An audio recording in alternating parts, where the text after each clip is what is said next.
Welcome back, everybody. This is not Arnaldo speaking, but I'm sure this is episode number 260 something of GG's Marvel Podcast. GG. That's the worst GG in my life. Dude, I just call us Popcast. Yeah, we should definitely do a pubcast. A pubcast? From a local pub somewhere. I think we fixed it now. I think so, yeah. Once the restrictions are up. I was thinking more like I said pop like Soda Popinski. Oh, you did say soda pop? Oh, pop. So popcast. Yeah. Oh, I heard pub. So I'm like, that sounds pub. Fun. I like my pubcast. Let's do it. We're going to do the pubcast. But instead, we're going to have to settle for the podcast. For now. Only for now. In Thank the future, you, Apple, for coining the term podcast instead of what it actually should have been called. I should have been called a netcast. Because a netcast, you can listen everywhere. A podcast just means that, I was listening on an iPod. Because remember, that was the thing in the day, right? Yeah. That was the only place to get them at the time. Yeah. Well, no. We got to call it a podcast every time. I feel like we need to change our name now because I'm a little bit upset that's actually where it came. You're absolutely, as you're saying, I'm going, that makes sense. Yeah. But at the same time, I'm like, but no, I don't want that. I don't like Apple like that. So I'm not going to say podcast anymore. So welcome, everyone, to the Mouthfuls Netcast. There you go. Yes. We're coining the new this is Mad Dog, aka Arnaldo, and of course Mr. David Santos, aka Dream Twister, back with you after a little bit of a hiatus. Welcome everyone to the Mouthful Netcast. Netcast you love from the people you trust. From the name you trust. I'm gonna have to get used to saying that because I'm fighting myself from saying podcast. it's a struggle. You just said it. Damn it. I'm referring to it at this point. So I have to do forget it. The podcast. We'll call them with their netcast.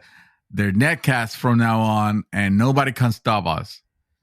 It can't be Gamecast. No, that sounds too stupid. The Gamecast? Oh, wow. Isn't there a Gamecast? I feel like somebody has Gamecast. I'm bad. It's not registered. Go. If we find it real quick, like, done. It's probably we have. Yeah, it's probably taken. I was checking for.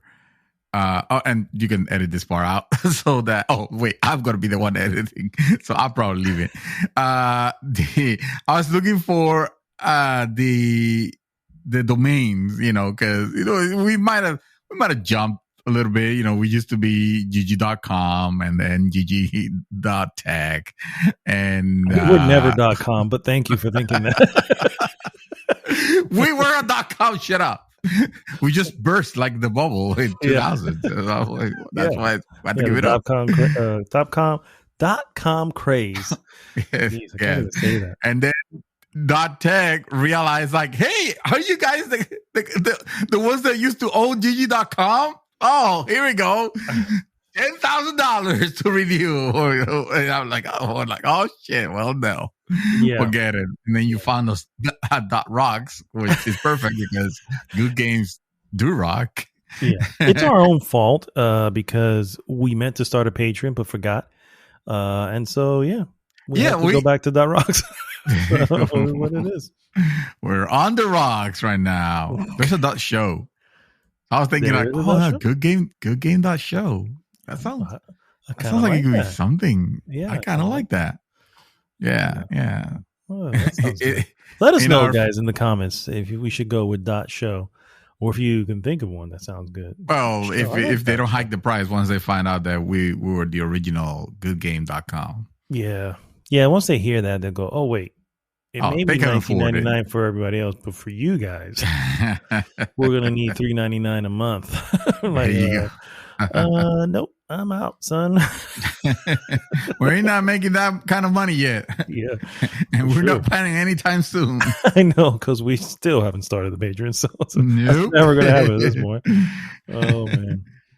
Well, thanks so much again, guys, for tuning in. If this is your first time listening, first off, please go to the aforementioned goodgame.rocks.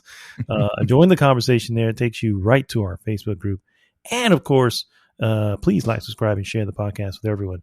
What we normally do, guys, is first we go into what we have been up to, move on into various news items, and then we finish with our hot topic of the week.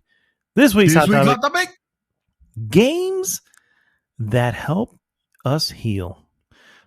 Featuring Seal. Seal song is, yeah. Do I have to look? I literally had to look up the words for that song. I'm almost like, I feel like I'm not, like I don't know what he's saying. And then I looked at him, I was like, so he is saying this. Okay, all right. So I felt all right. I was just like, this sounds like a lot of gibberish, but I guess it's such a good song, but I can only think of the freaking Batman. Yes. Batman Forever. Batman Forever, yes, that one. Rubber nipples. Yeah, I can't. Well, they ruined it.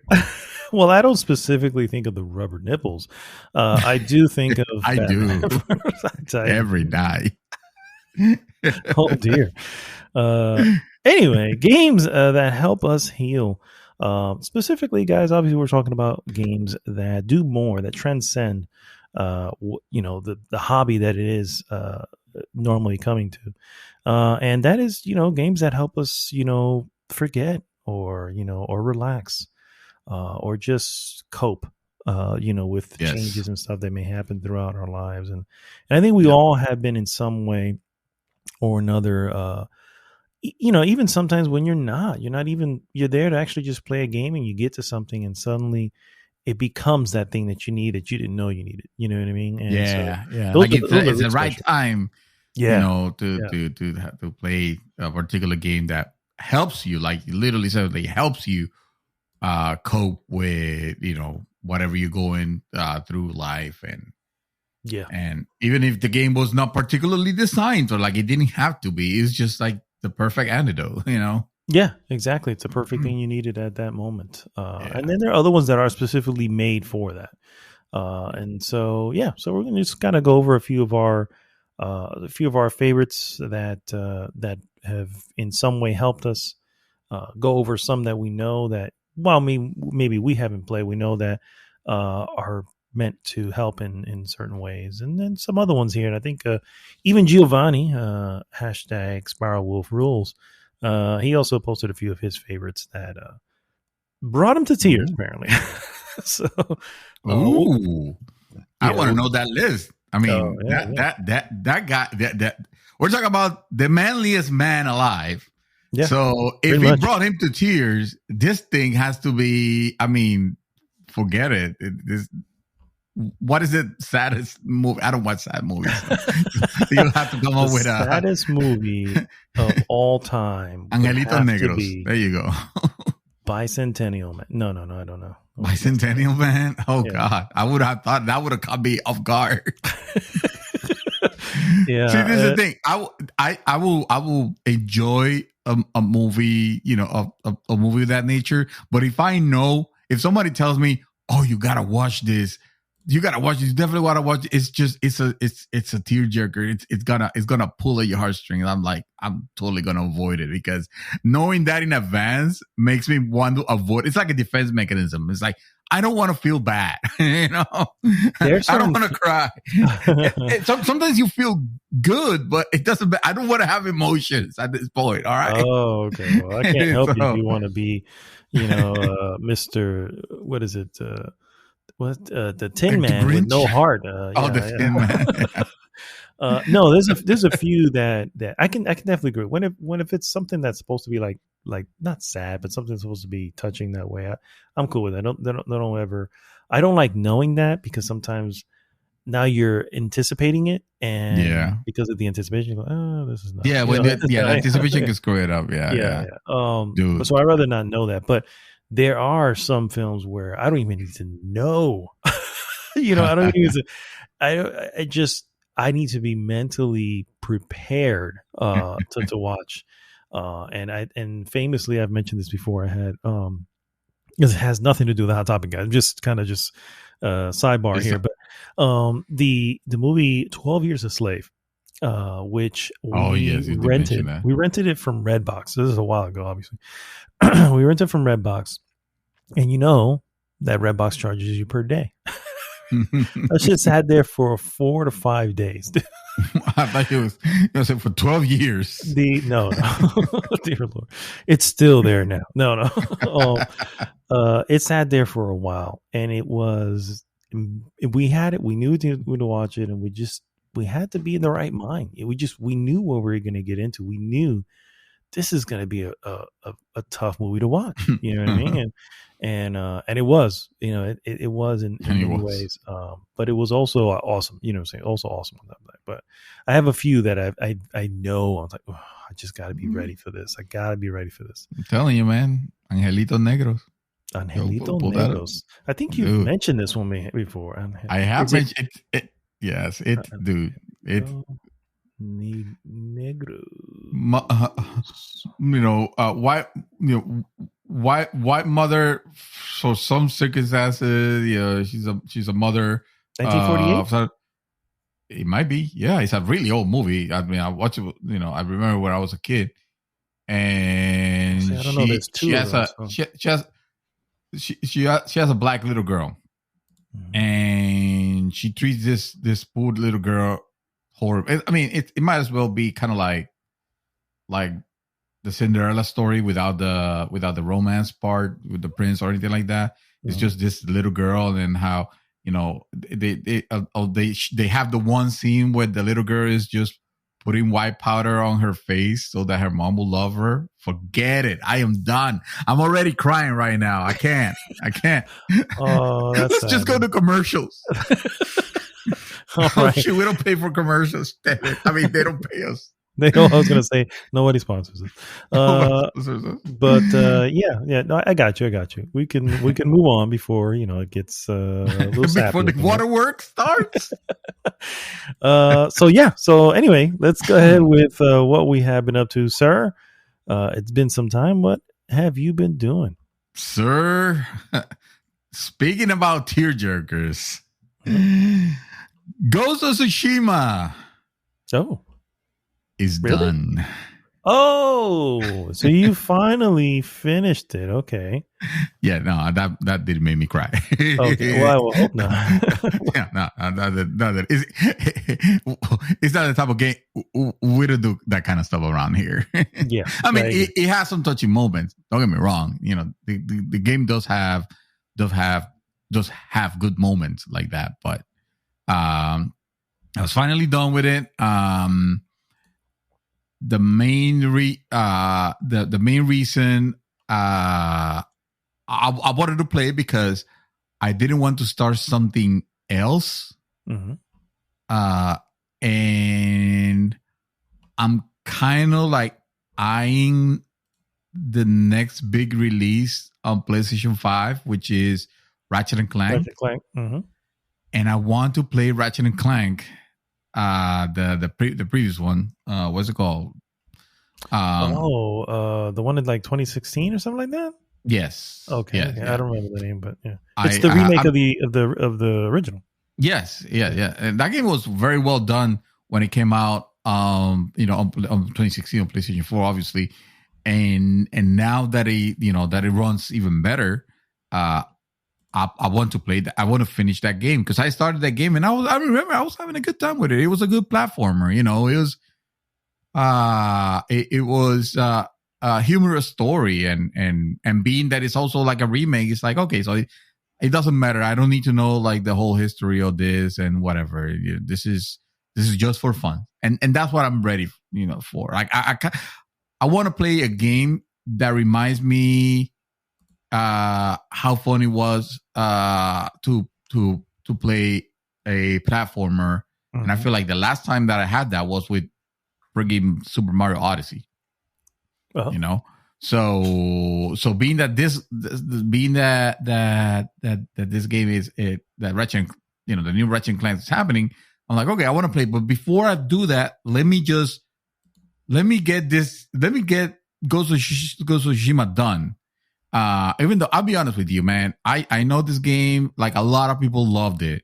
A lot of people like really, really loved it because it is a good game. It is. I'm not gonna sit down here and say that it's not, because the game, the story, the fight in the world is gorgeous. Like, yeah, it has the chops. It just didn't spoke to me, and I didn't enjoy it as much as I thought I was going to enjoy. Usually those type of games, which I tend to really like, and I found it, and I realized I'm not the only one. I found it a little too repetitive, for the stuff that I was doing. But then again, when I look at, well, what are other games that I have enjoyed that are very similar in nature? Oh, wait a minute, I'm also doing the exact same fucking thing. So what is the problem? Like, I haven't been able to determine. Okay, so why is it that I can play like a freaking Assassin's Creed game, which the story is like nonsensical bullshit, but I play Ghost of Tsushima and having a hard time. It's like, is it because I'm fatigued already? And that's probably what it is. Yeah, I was gonna say, I know you you spent a little bit more time in it than I think most people. Do you know what your final time count was? You know what? I didn't even check. I want to say probably 80 hours, but like, who knows at that point? Yeah, I was gonna say, I was like, that sounds about right, based on the time, and it took me just under 50. I was like 49-ish. And I platinumed. Well, you platinumed that game. Yeah, that's what I'm saying. You did everything. Yeah. So you must have, and so you cleared that map. I still have things where, like, I tried to discover everything on my own, and I was going for, like, you know what, I'm gonna make this my first platinum game. I've never platinum game. I've never been one to follow that, but you didn't platinum. Like, it'll be nice, and I'm close, and. Wait a minute. You didn't platinum Spider-Man? No, I did not platinum Spider-Man. Oh, okay. No. There hasn't been a single either PlayStation or Xbox game or anything like that I have ever 100%ed, because I like, it has never, like, I never pursue that activity. Like if I do it, if I happen to fall upon, then that's cool. But if you have me looking at, oh, what is it that I'm missing? Oh, I need to do 3 of these things. Like, I don't want to do that, even if I'm close. With this one, though, I want to make the exception, because it's like, I've already spent so much freaking time that I might as well just for the heck of it and let this be the game, But for the most part, I was playing like I play my normal games. It's like, if there's an area of the map that I haven't uncovered and it's between point A and B, I'm going to traverse that on my horse. I'm not going to fast travel, because I need to discover that. I need to uncover that area so I can see what the hell is in there. But anyway, it's like, even the aspects of the story, which I thought it was well presented. I mean, I love one thing I got to tell you is whoever is the actor that plays Sakai, and I played it with the English voiceover. You play with the Japanese voiceover. I did, yeah. So I played with the English voiceover, and I thought they did an outstanding job. Pretty much everybody, for the most part, did an outstanding job in their on their role. Like, I didn't miss not playing in Japanese, although it must have been like super, super cool to do so. I didn't also do the black and white mode. I forgot what it was called. Oh, yeah, Kurosawa. The Kurosawa, like I didn't activate that either. Because after you told me, it's like, oh no, man, it looks amazing, it looks beautiful, but then you realize how much you're actually missing when you look at the color screen. Oh, dude, when I turn on the color, because the whole thing is I started it that way. So I didn't know, although it looked beautiful in black and white, it really, really did. I'm not even gonna lie. I would say turn it on at some point, just to, especially since you've already finished it. If you're gonna go back, that's a good idea. That's a good idea. Maybe that will actually, you know what? I want to do that because not only you want to turn on the Kurosawa one because it also changes the sound. The sound sounds like you're watching one of those old films.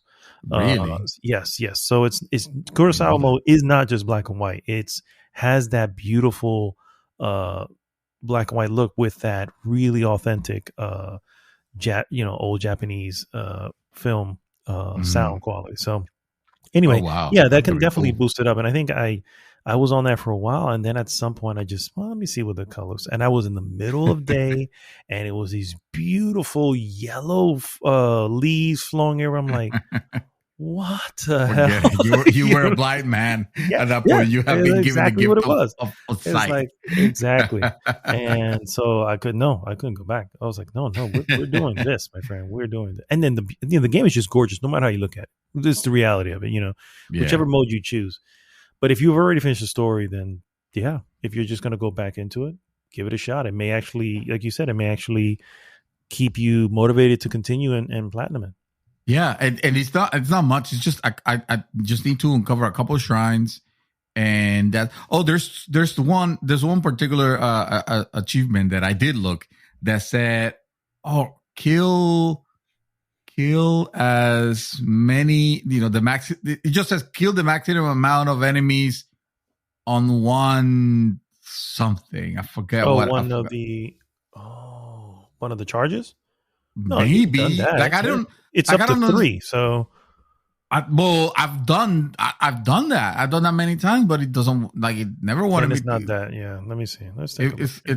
It was something odd. That I'm like, I have been doing that throughout the entire game. I can't think of something that I have missed. I've used pretty much every type of attack. Even the way I dispatched the last boss was pretty epic. It looked pretty neat. I was like, okay, all right, this was cool. Video, man, video. No video. No, maybe he doesn't. Now I wonder. I'm so used to those games like blocking you from recording like the end part or something that I just didn't even. Okay. But anyway, my thoughts overall on the game. If you were to if I were to rate for other people, like what do you think? Do you think I will like this game? Like what score would you think I will give it? I would say, man, if you play it, you will probably at the very least you will find it a 4.0 hitting a 4.5. Because it has everything. It has especially if you like samurai, and who doesn't? It's kind of an amazing game.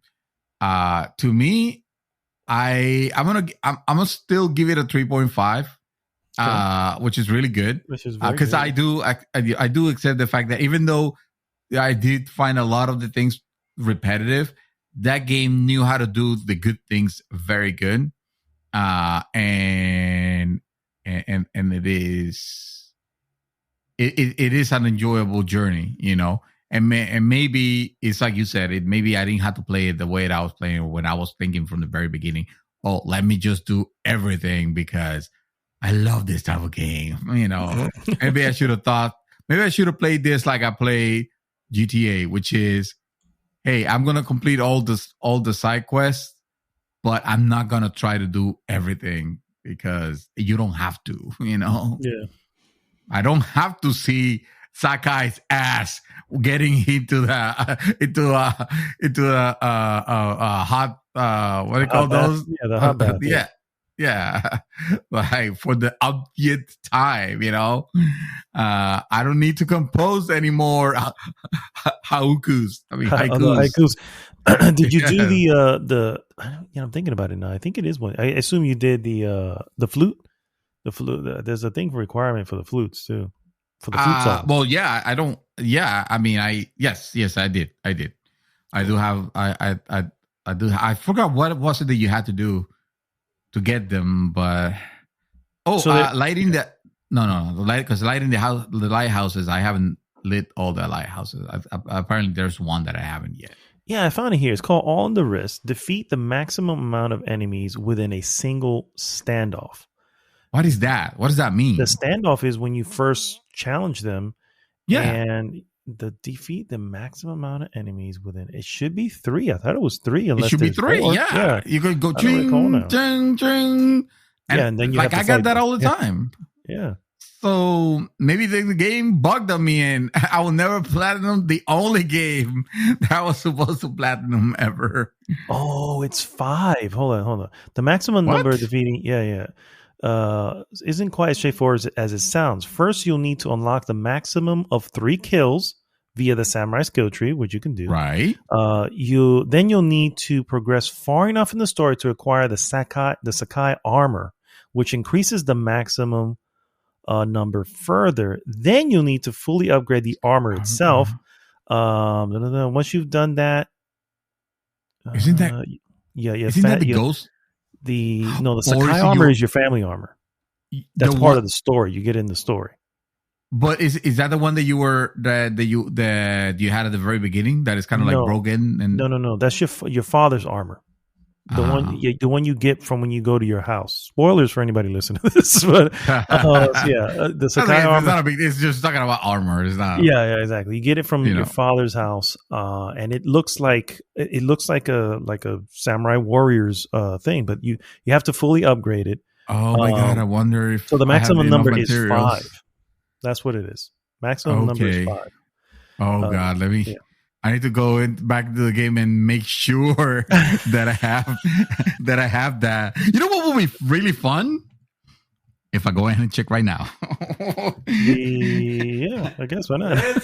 We're already there. Let's find out here live if I actually have the armor. Anyway, why the system boots up and all that.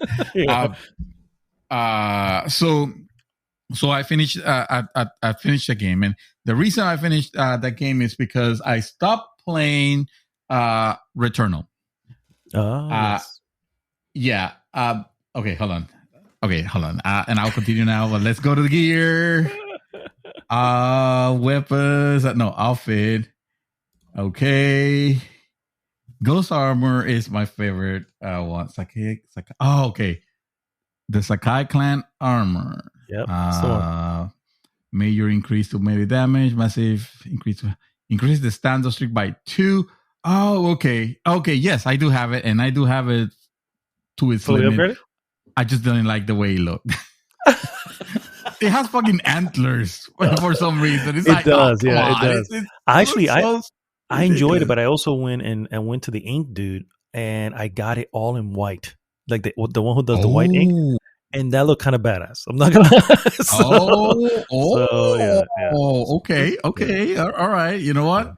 Yeah. You made it interesting now. All right. PlayStation off. PlayStation like it was Alex. PlayStation, turn yourself off. Okay. All right. So, why did I stop playing Returnal? Returnal. It's not a bad game in any way whatsoever. No one will say that. And if somebody says that, do me a favor and don't punch them in the mouth. Just imagine yourself punching them in the mouth, but don't do it. Don't go hurting people. No violence. Yes. No violence. Yes. No. We don't need that in this day and age. But the reason I stopped playing, honestly, it's just my gameplay style. I need to feel like I'm progressing, and that was a game where the progression that you're getting it's almost reciprocal to the amount of fun that you're getting from it. And what I mean by that is that you're progressing very slowly, but you're also having fun with it, so it's okay. You don't mind going. At some point, you're playing, you're having fun, but at some point, I was hitting these walls where I will get stuck while draining my fun meter.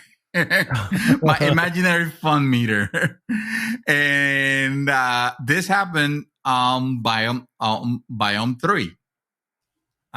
Which is it's still early in the game, you know. You thought, oh well, you know, you could have just pressed on. You just suck at games. It's like, yeah, you're right. You guys know this, you know. I don't play games to show my skills, you know.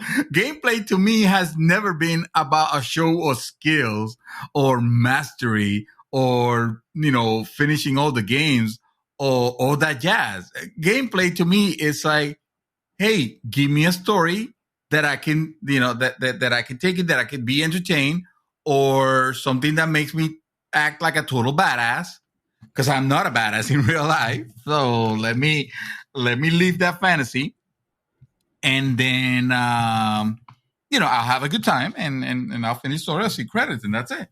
You know, when I was playing Returnal, I felt like at that part stopped.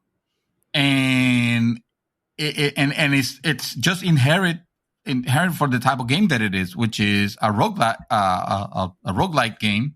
Mm-hmm. You lose, you lose everything. You lose all your power ups and stuff like that. You got to, you know, start all over. And sure, you might make an argument for well, you progressed a little bit, but if that progression is not following my fun meter, it's just wasting it. At one point, I just felt like, okay, well, this is not feeling like a fun game anymore. This is like, instead of me looking forward to playing this game, I just want to get this over with so that I can see the next fun part, and that's not cool. I don't want to play like that. I don't want my games to feel like work. So that's the reason why at one point I was like, why am I playing this? Why? This is not the type of game that I enjoyed. I'm glad I got it. And I'm still, I will say, it's still in talks for Game of the Year, because the things that it does very well, and you have to commend it for that. And I know that people, you know, it's a roguelike, but it's not like the most punishing of them all, you know. It is difficult. Yeah, I don't think. Yeah, it is challenging. It is very. But it's also. I don't want to say forgiving, but when it comes to roguelites, more forgiving than most. Right. Because, you know, there are ways to get health power ups. You know, there are ways to get, you know, these little things that a lot of roguelites don't have. You know what I mean? Yeah. And usually the thing that you have in the roguelites normally are additional, not health, but like chances, almost like lives. You know what I mean? Right. And, you know, Hades has this. I can't think of any other ones, but, you know, but most of the time they don't. You know, most of the time you're going with that bar of health. You're going through the entire thing, and you just got to get good. But yeah, no, I agree. I can agree. That's the part that takes me out. It's probably the reason why I've never kept on a Dark Souls or anything like that, because I feel like I don't have the skill or the patience level or the interest level to keep banging my head against an enemy and having to repeat it all over again if I fail, because the repetitiveness is what killed. I mean, it fucking almost killed Tsushima for me, and Tsushima is not that type of game at all. But doing the same thing over and over and over, that if I'm not enjoying what I'm doing, then it just feels monotonous. It's going to lose you, and it's going to lose. Yeah, exactly. And at the end, it did, and like I removed it, like I uninstalled it. I was like, I'm not gonna come back to this, you know, because I don't see I don't see, like, I've played it with the intention of going forward through it and everything, but I got all that I wanted out of it, and the game got all that it wanted out of me. All that it was going to get from you. Oh, exactly, Yeah, exactly. I At this gotcha. point, it's like, okay, I'm done, and I'm happy. Let's move on to the next game, but let me Cool. not start anything new. Let me just finish this engagement that I had that I left lingering. Nice. Because I'm glad you finished it. I have a question for you off here that's very spoilery that I wanted to ask. no, and yes, exactly. And I have the same question for you, but Okay. obviously it needed to be very off the air, Yeah. very off the air. As far as movies, yes, I am still going through my Marvel rewatch. And I have numbered all the movies that I've seen since the last time we spoke. But obviously, I'm not gonna spend forever talking about all of them. So, would you do me a favor, Mad Dog, if you don't mind, get the mouthful rating system ready, because I'm gonna assign them the scores, and just so I don't have to look what the score means, just go ahead and say what they mean when I get to them. Oh, okay. Let me. I'm sorry. It's taking longer here than I thought. I'm like, I know I had it here. Okay, here. That's okay.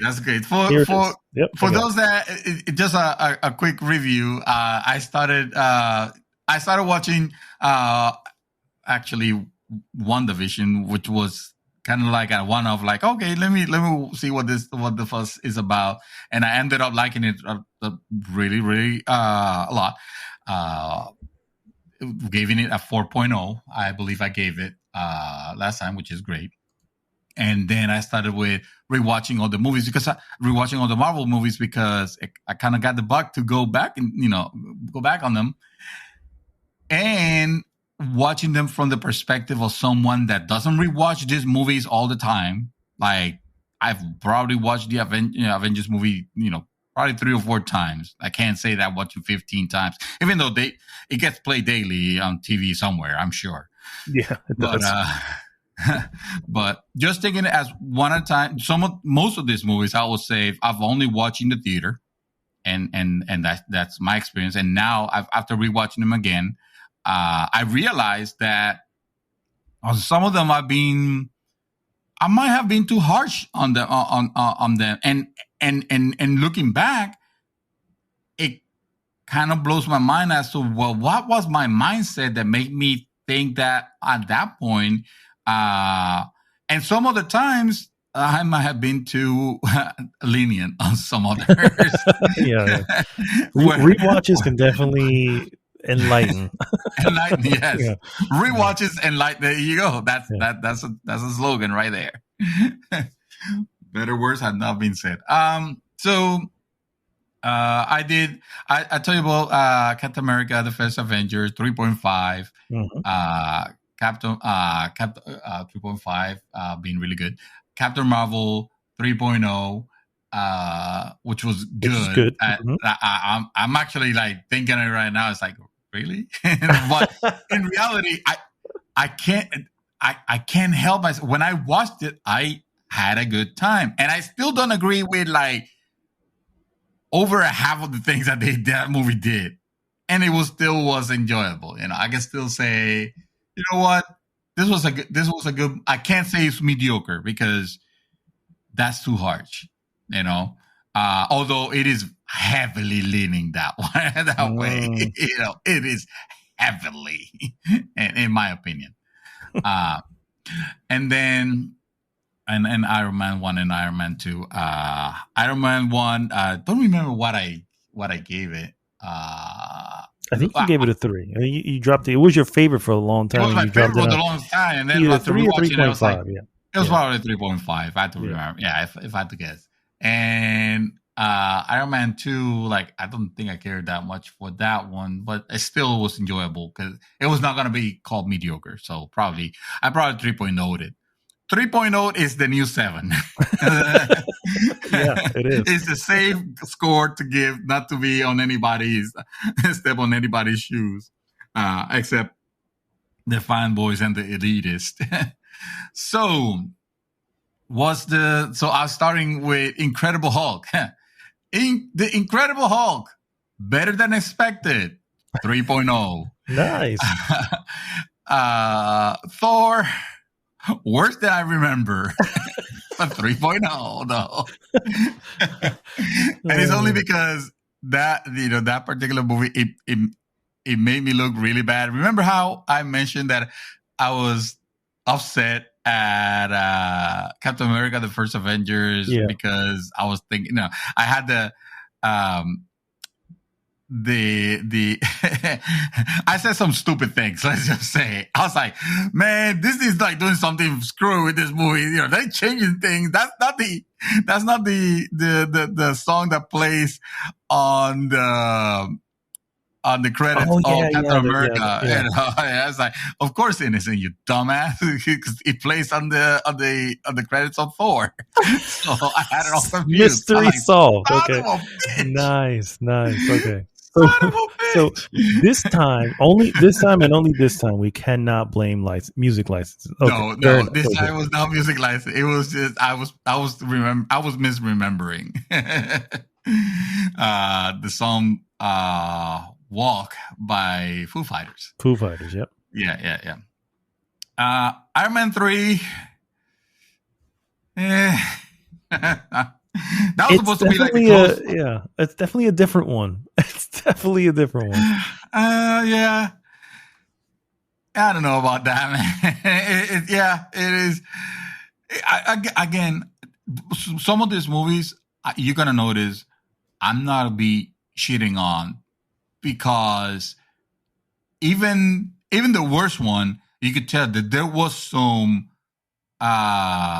effort put in them. So saying none of this, I have spoiler alert for my movie. I don't think any Marvel movie is gonna have a 1.0, a 1.5. It's not gonna have an awful score, because all of them brought something. Even the worst one had its moment. Anyway, Thor: The Dark World. Oh, never mind. Forget everything I just said. Thor: The Dark World. I mean, Dark Elves. Fuck out of here, bro. I mean, those are true to the lore, Norse mythology. There were dark elves. Fuck that shit. Stupid. It's more like Norse mythology. That shit is some kid shit anyway. And the whole thing with the aligning of the worlds, that's no. Get that out of here, please. Get it out of here. Now, I am excited for Captain America: The Winter Soldier. This is what we wish Marvel movies kept being. Yeah. If this was the line where it's like, okay, when you can make a gritty spy thriller, I'm in. You know what I mean? I'm in. This is what we wanted them to be. 4.5. Oh, shit. Okay. Nice. Okay. Yeah. That was. So it lived up to the rewatch. Okay. Yes, absolutely. Really great. Guardians of the Galaxy. The first 3.0. The first one. Yeah. Mm-hmm. Yeah. You know what? I didn't. Well, I guess I never hated them. My mom is funny because for some reason she always thought, and even though I repeatedly made sure she knew that, no, I did not hate this movie. I think to this day she keeps thinking that I do not like Guardians of the Galaxy at all. And I'm like, what are you talking about? I love the Guardians of the Galaxy. It could be because of your hatred of the second one. It could be because of the hatred of the second one, because I did not like the Guardians of the Galaxy. So guess what? Guardians of the Galaxy 2. So guess what? Guardians of the Galaxy Volume 2, 2.5. Oh, okay. So I am open the score. Open the score. It used to say it was a 1.5 to a 2.0. on a rewatch, where you just sit down, shut the fuck up, read the subtitles, and understand what's going on, you're like, well, okay, this is another one of those bullshit movies that they don't have to be.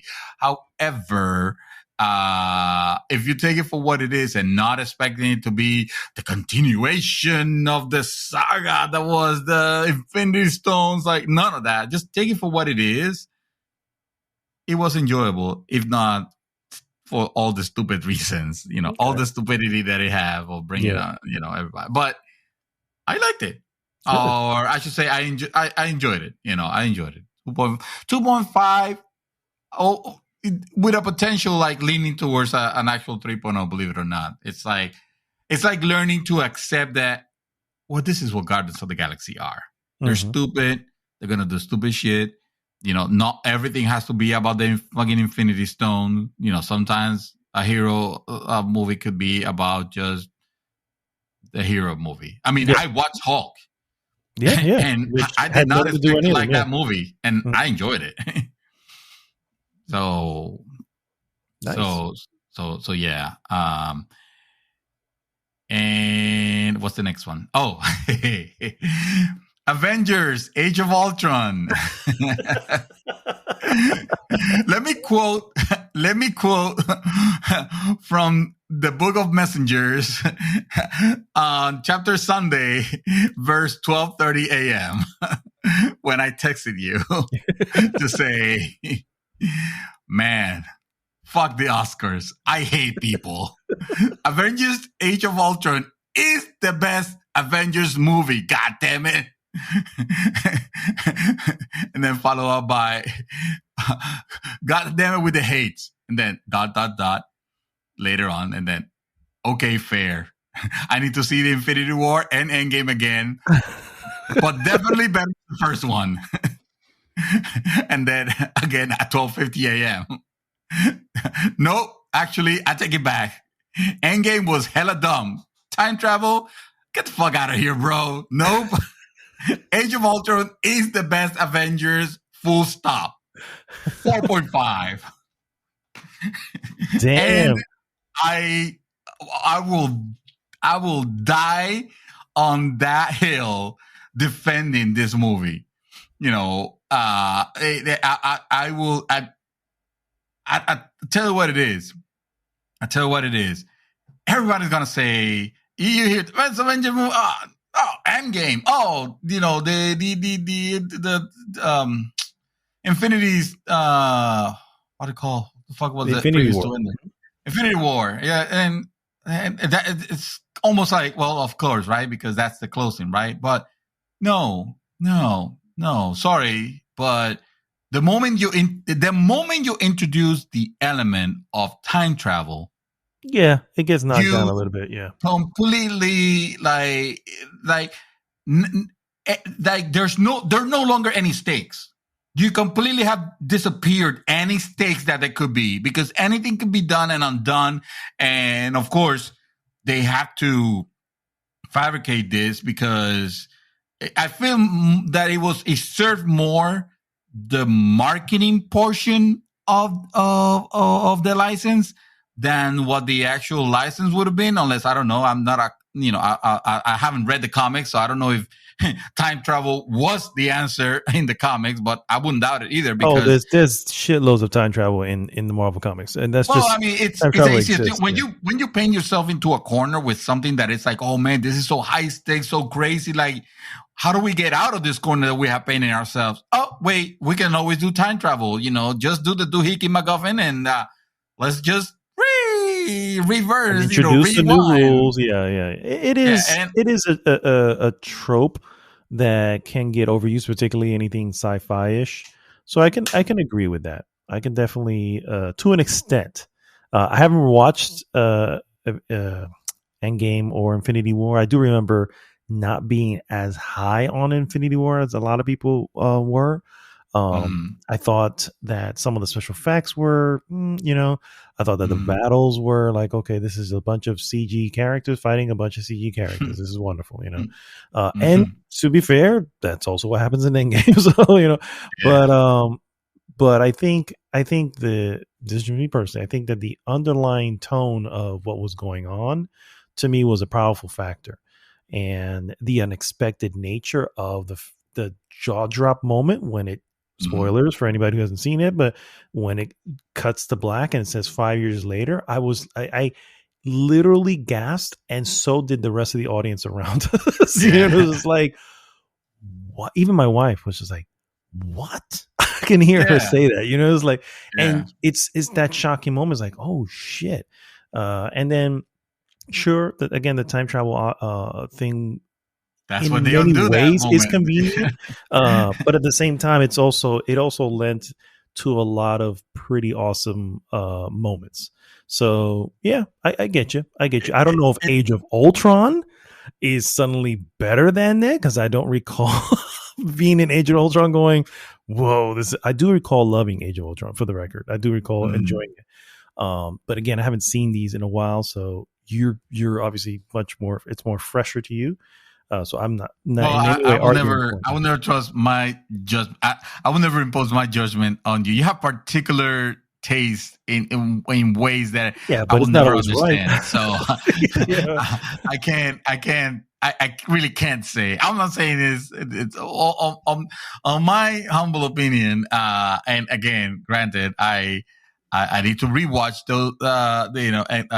Infinity War, and Endgame, but it's just a general thing that I didn't like, and I really dislike overall, even when they did it on Star Trek and on all the sci-fi movies that had this time travel trope, is that the moment that you introduce the element of time travel, it doesn't matter what happened. It doesn't matter who died. It doesn't matter how the world was. It doesn't matter how long it has happened, because time travel undoes all of that. It pretty much fixes all of that. And especially when you do it in the way that Endgame had to do it, which was like, you know what? This is how I feel it is. It was. I'm not saying this is actually the way it was, but this is how I feel it is. It's like, Endgame does the I don't have time to explain why I don't have time to explain almost. That I don't believe our audience is the type of audience that really cares about this that much. So we'll just feed them some bullshit, about how it doesn't really affect the way that you think, because the way the time travel. They basically undid everyone's thought of what time travel was. It's like, we don't want you to be thinking for the rest of the time, nitpicking of all the things that happen in the movie. Like, for example, hey, I'm sorry, but wasn't Peggy married and had children, before Captain America just went back in time and pretty much massacred that whole generation that could have happened, that actually existed, because now he chose to supplant her husband. What? Yeah, exactly. He's self-serving nature of, well, no, I want to be the one to fuck Peggy, so I'm going back in time and fuck on the children and all that, and even the dude. That's something else. Anyway, Age of Ultron is my favorite Avengers movie. So after that game, Ant-Man and bro, are you kidding me here?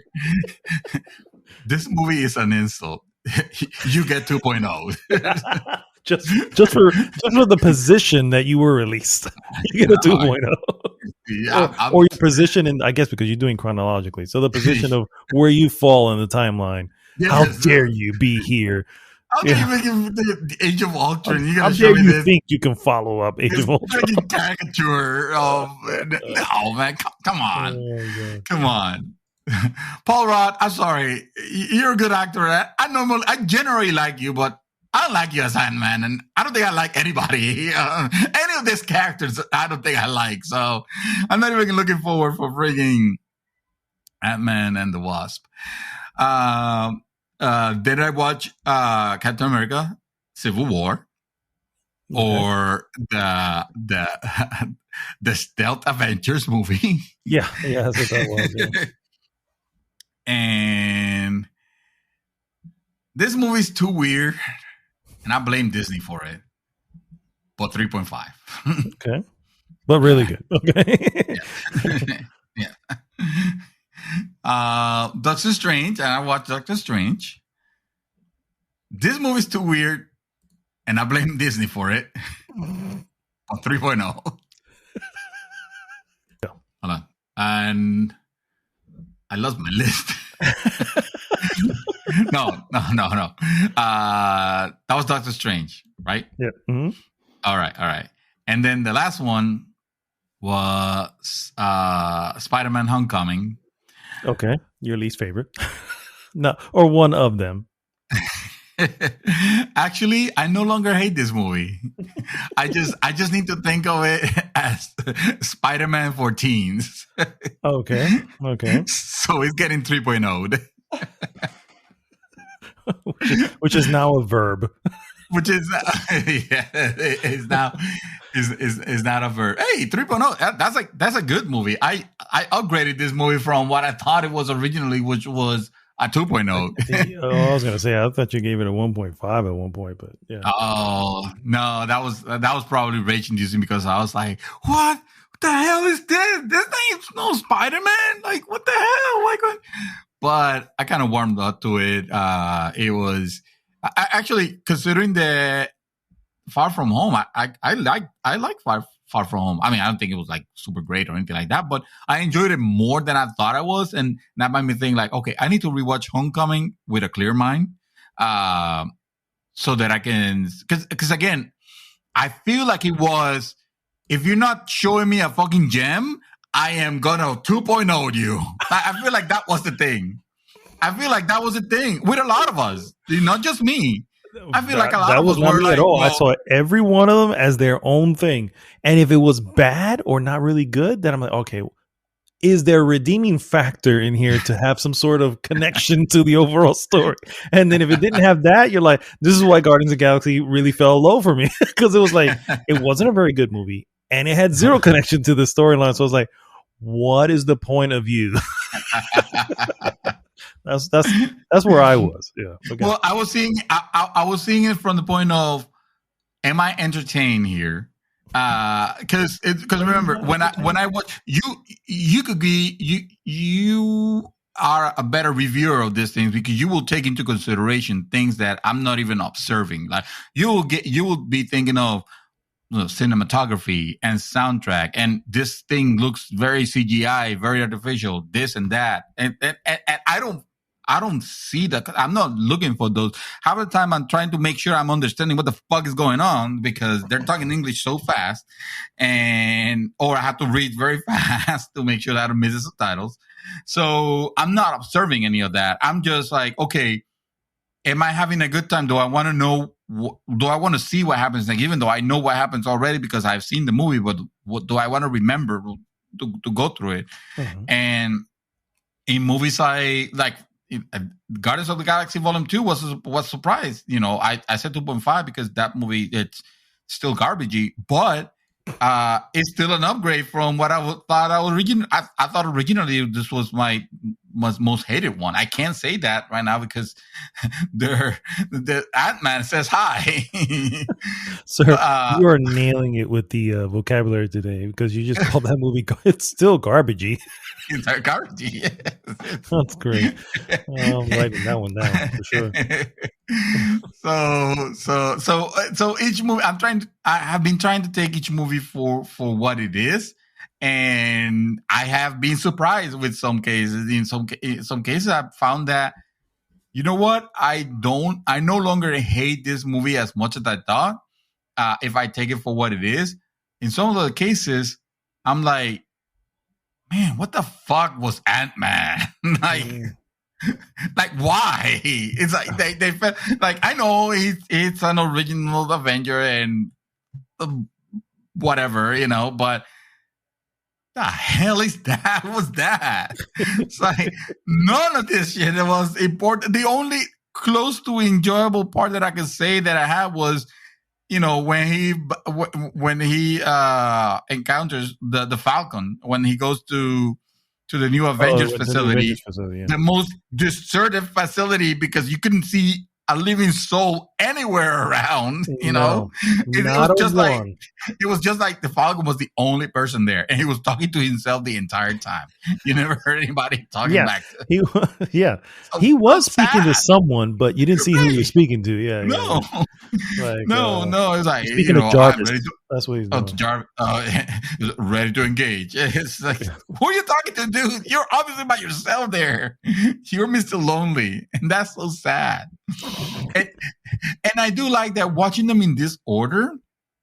It does gives you an appreciation for, okay, the execution might have not been perfect, but all things considered, I'm kind of surprised that they were able to maintain some sort of cohesion. Yeah, yes, absolutely. Yeah. You appreciate the fact that, oh, wait a minute, they like you watch the with the next you watch Civil War, for example, and you see Falcon like remembering the events of what happened in Ant-Man and be like, yeah, it's not gonna happen again, and little tidbits like that. It's like, okay, wow, that's really cool, it does give you that appreciation for maintaining that continuity. Yeah. And I gotta say, it kind of lived my hopes a little bit. Like, I was also ready to just hang it up there with Endgame. Well, actually, more with Far From Home, because that was actually the last one the last Marvel movie I saw. Yeah. But after this, it's like, okay, I'm sure that I'm definitely not paying $30 to watch, but when it comes down, I will watch the Black Widow movie. I'll see what that is about, and then I'm a little bit more interested on what's coming now, what's coming next. Because I've learned to not take the movies for, oh, does this follow the Infinity Stone saga? Does he have some connection? Because if not, then it doesn't need to be made. Like, I've lost that mentality already. Now it's more of, well, is this gonna keep me entertained? Is it gonna be enjoyable? Then are they gonna have cool ways of connecting to the events of what's happening in the series? Like, I want to watch the series now. I want to watch Falcon and Winter Soldier. Falcon and the Winter Soldier. Yes. Yeah. Yes. I even want to see Loki, to see what the hell, because they obviously fucked up the end game with time travel bullshit just to get this character back, so that we can have a series on TV that Disney can monetize, because that's not too far from something they will do, right?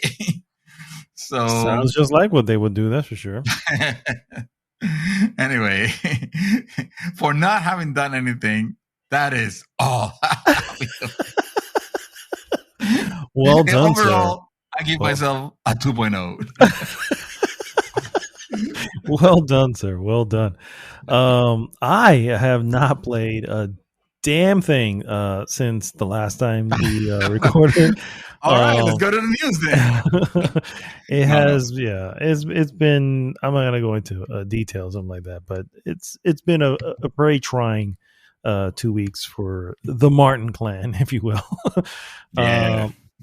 But I have been able to watch some films since I was essentially on planes a lot recently. So I actually have 5 films that I actually was able to watch. Sad part is that only 2 None of them are the ones that I recommended. Yay! No, I'm kidding. Go ahead. Yeah. Only 2 of them are new.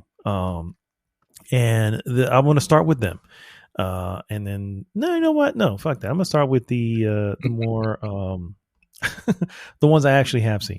And I'm gonna get the silliest one out of the way. I saw Police Academy 3 back in training. Wow. Yes. Police Academy 3 back in training. We were at a hotel, and the hotels always have HBO. HBO is like, this is how HBO survived. They like corner the market on hotels. Like, if you have a hotel, you need to get HBO. Like, no other network will suffice. Anyway, and believe it or not, HBO Max has the Police Academy collection. Not gonna watch it all, I'm just stating that, that's sort of a PSA for everybody. Although for some reason they don't have the first one. They have all of them except for the very, very first one, which is weird. Except for the first Police Academy? Yeah, for the very first Police Academy. Yeah. Probably because it was too raunchy. Because I remember that movie kind of raunchy, yeah. Yeah. Police Academy 2 was also very raunchy. That's and by true. the way, so was this one. 3, really? Yes, dude. I don't remember. There was so you had, of course, Sergeant Callahan. I'm sure everybody knows Sergeant Callahan. Sergeant Callahan, yes. Yeah. So you had a lot of moments where you're going, this is definitely 80s right here. You're like, I don't know if this would ever survive in any type of movie today. And then, of course, so please understand, I am not in any way supporting this and like that, but there is definitely some racial comments or anything like that where it's just like, not just your obvious ones, but your not so obvious ones, you're like, wow. It was a movie from a different era. It is definitely a movie from an era, and I am in no way condemning it because I'm like, it came out during a time that was a different time, you know what I mean? Yeah. So that doesn't make it right, but it also doesn't make it bad. Plenty of people loved it of all nationalities. Yes. So at the time, now they'll look at it and scoff, but whatever. Anyway, now it'll get canceled if we say the part. So. For sure. Anyway, silly as shit. Obviously, I'm not going to go into that particularly. I just wanted to get that one out of the way. Police Academy. Police Academy 3 on top of that. It just happened to come right on. I was like, oh, and it starts like, like, yes, Police Academy is happening.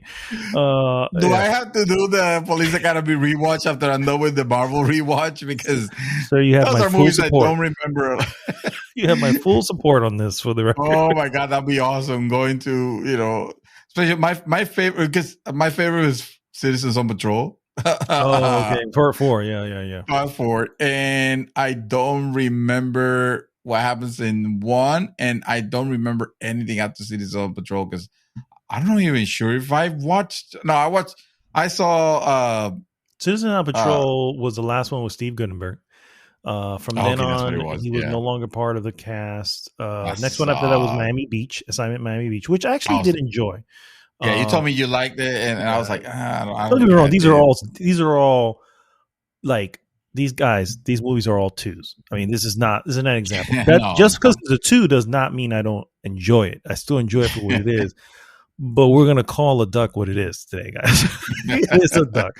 And then after that was City Under Siege or something like that. I remember which one they go to Moscow?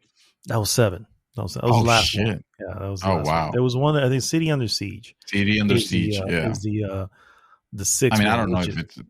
Yeah, which is, dude, by the time you get 6 and 7 are just, well, I don't know. I honestly, I've never seen 7. But 6 is just stupid, which is enough for me not to see 7. You know what I mean? Yeah, at that point, they lost a treasure when they lost Steve Guttenberg. It's like, okay, oh hell yeah, dude, hell yeah. What are you doing, man? Exactly. Well, I think he was smart. I think they realized, yeah, this is aging. We need to move on. Anyway, what happened to Steve Guttenberg? I don't know, dude. Let me see. He disappeared completely, didn't he? I mean, I remember him 3 Man and a Baby, and then he was in 3 Man and a Little Lady. Let's see here. Yeah, I remember seeing or hearing about the last thing he's like Martin Short. He has. Let's see. He's been on the Goldbergs, which is a show, playing the doctor. The Goldbergs is like a sitcom. Okay. Let's see. These are. I don't know what Original Gangster is. Heckle. I don't know any of these shits. That's nothing. He didn't want to be obscure, so he went really obscure. Yeah, he played in the series Ballers, which I know is on. I think it's an HBO series too. He was cab driver number 3. Yeah. Well, he was Wayne Hastings Jr. I don't know what the hell that means. I don't know. Sure. He hasn't done much, guys, for the record. No, I'll say. Anyway. Yeah. The other thing I watched, I rewatched this movie, Unforgiven. which was, if you don't know, it's a Clint Eastwood movie. It has Gene Hackman, has Morgan Freeman. It's a Western. Came out in 1992, won a bunch of awards. My sister and I, when we were younger, we watched this film. And we found it like to be the most boring trudge in the world. And it was just like, man, I don't know why this has won any awards, blah, blah, blah, blah. This is, again, when I was young. My mind was young and didn't really understand films the way I need to be understanding. So many years have passed. I've watched, and also, by the way, I wasn't a fan of Westerns at all. You know what I mean? Just the genre in general, didn't care for. Many moons have passed. I've gotten older. I've gotten, I hope, a little wiser. I've got a better appreciation wiser of than films. So I decided to watch it again. And of course, I watched it, and I gotta say, it's still not very good. I was like, all this build up to say, and you know what? I still didn't enjoy it. 2.0. Yeah, I'm like, I watched it and I was just like, so, and I obviously the more slower moments I can appreciate, you know what I mean? Because I actually dig those slower moments, especially when there's little said, or either nothing said or little said. I enjoy stuff like that because it's what's not being said that's like you're hearing it, you know it, you know what I mean? The film helps you to, or doesn't help you, but leaves you to figure it out. You know what I mean? And great acting does it as well when you see facial expressions, stuff like that. But anyway, and I'm not saying this is a bad film for the record. No. It is a good film. It is just not an exciting film. And when you think of Westerns, it's kind of like, this is kind of what you're expecting, Western, you know what I mean? Yeah. So the difference here, of course, is Clint Eastwood plays I don't want to say retired, but he used to be a gunslinger. By the time you see him at the beginning of the movie, he's older, hasn't been a gunslinger in many years. He again got married, got kids, and he gets pulled back in to do a job. And the job is to kill some bad guys who cut up some prostitute's face and stuff like that. They get hired to do. And but the problem is, of course, he's much older. And the joke in the beginning, not a joke, but it's meant to be humorous, is he's shooting his gun, he's shooting a can from far, is not hitting anything. You know, it's like, damn. He walks into his shed, comes back out with a shotgun and just takes it all out. Like, okay, we'll work with this then. Clearly he was a much and he's like pretty well known once they figure out his real name. But anyway, it's not really until the very end that things start to really get good. But at this point, I've already sat for an hour and a half, and I'm just like, okay, this is a lot of setup to get to this moment, and it's not bad. It's not bad towards you get to the end, but it's not something I ever need to watch again. This one, you know, I was like, I gave it more than enough chances. Moving on. Next movie I saw, which this is a movie I almost want to do a little experiment on, and with you, sir, for the record, in case you didn't catch that. This movie is called No Country for Old Men, and it's a movie I remember enjoying when I first watched it, and I literally saw it twice in the last 2 weeks, and I really, really, really, really love this movie. Again, it's one of those movies where you don't have a character explaining something because they don't need to explain it, because it explains itself. However, it is also a film that doesn't always answer all the questions, even towards the end. Yes. So the experiment is this, sir, for the record. The experiment I have to make my own ending. The experiment is, if you go into a film knowing that, okay, this is the type of film I'm going to have, that you know you're going to get a specific what do you call it? A specific story of what's going on, that might either not completely resolve itself or leave what would appear as no resolution beforehand. And if you go into it already knowing that, would you still appreciate it at the end? That's the experiment I want to do. Now, feel free to say no. I'm not going to be insulted. if you decide not to do this. Whoa. Not sure. What's going on, man? Yeah. What year is this? I'm not sure. It is now literally 2026. What it just? Oh shit! No way. Half of the population died of super polio now. Wow.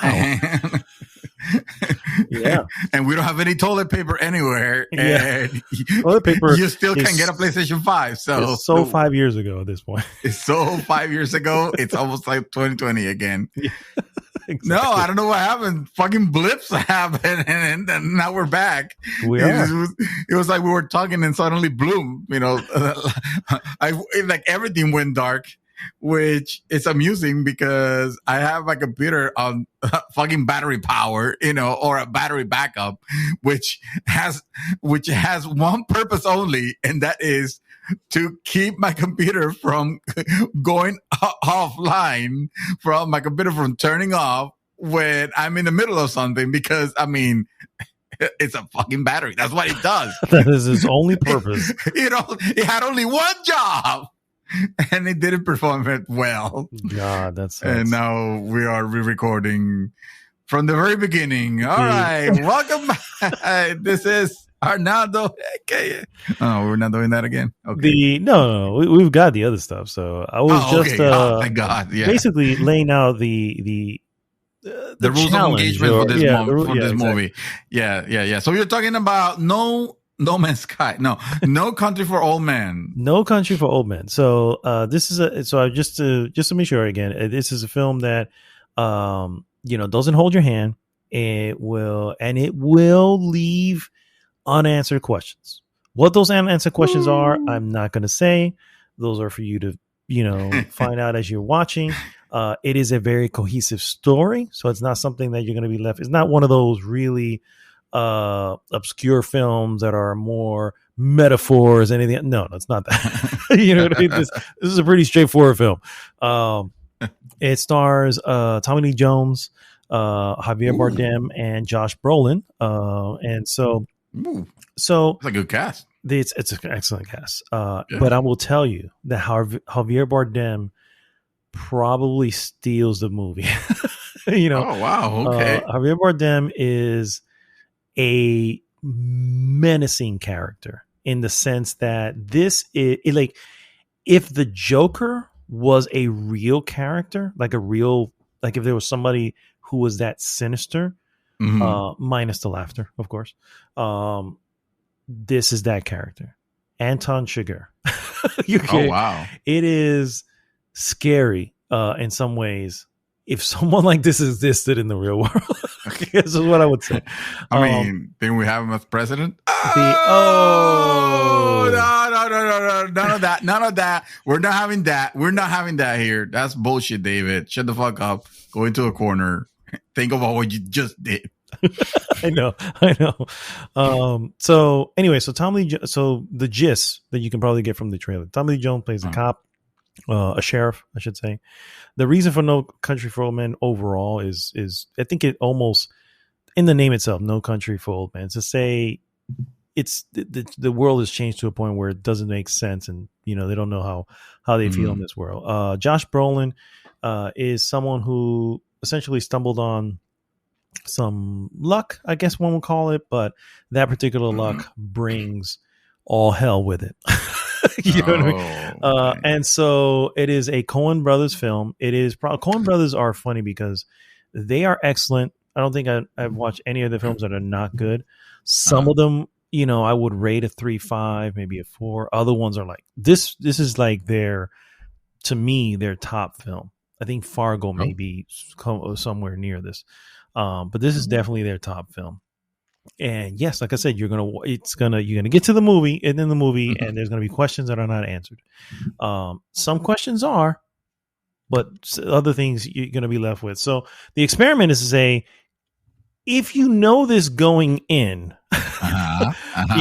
can you actually appreciate the film for what it is, knowing that's because I think what I realize with a lot of people who don't enjoy films like that is they don't know that it's going to happen. So you're left with, wait, I need it, and so knowing beforehand, not obviously not the plot of the story, because I'm not telling you the plot, but knowing beforehand that there's going to be some things not answered, will you be able to appreciate it? And so, you don't have to do this. This is not a forced thing, And obviously, I'll find it a complete waste of time because I did not understand what was supposed to be the ending or something. No, I get you. I get it. It'll be interesting, actually. I'll be very down with doing that because Okay.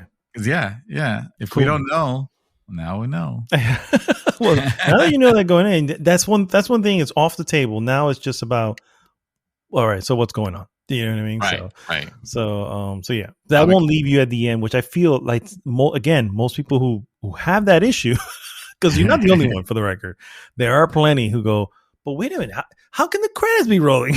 You know what I mean? And I'm like, I get it. You know what I mean? For me, I have this thing where I trust the director to tell me the story you're trying to tell me, and I'll go from there.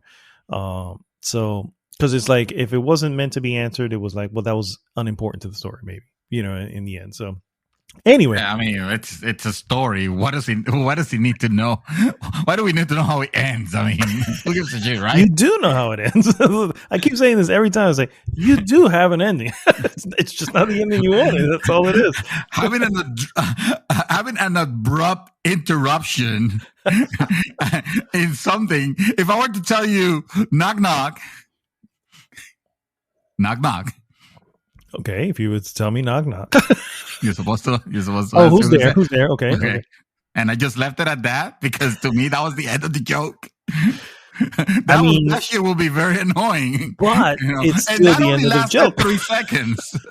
It's still the end of the joke. It's just not a very good one. So. It was not a very good one. Exactly. Yeah, I hear you.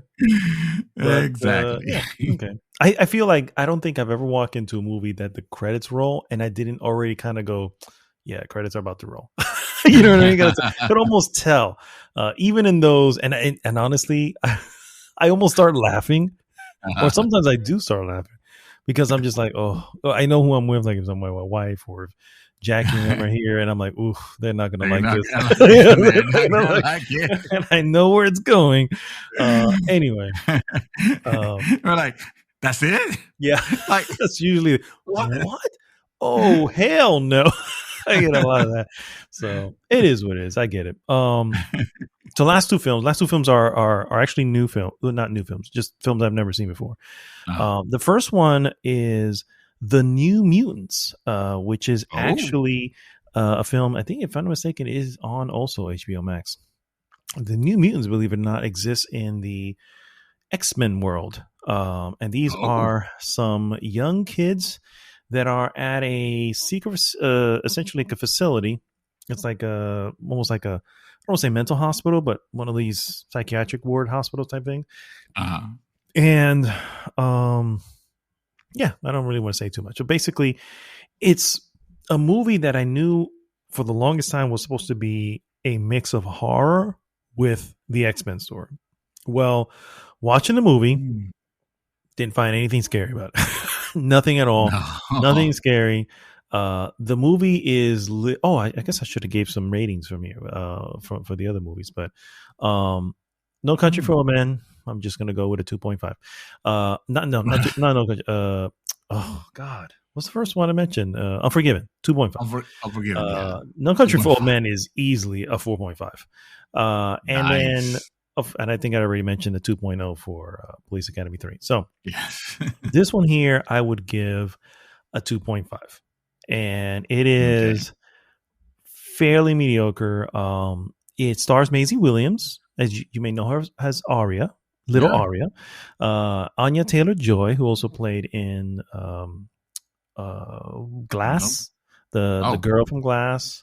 Oh, okay. She was also she's been a bunch of places, and Charlie Heaton, you may know him from Stranger Things. He plays the older brother of Will.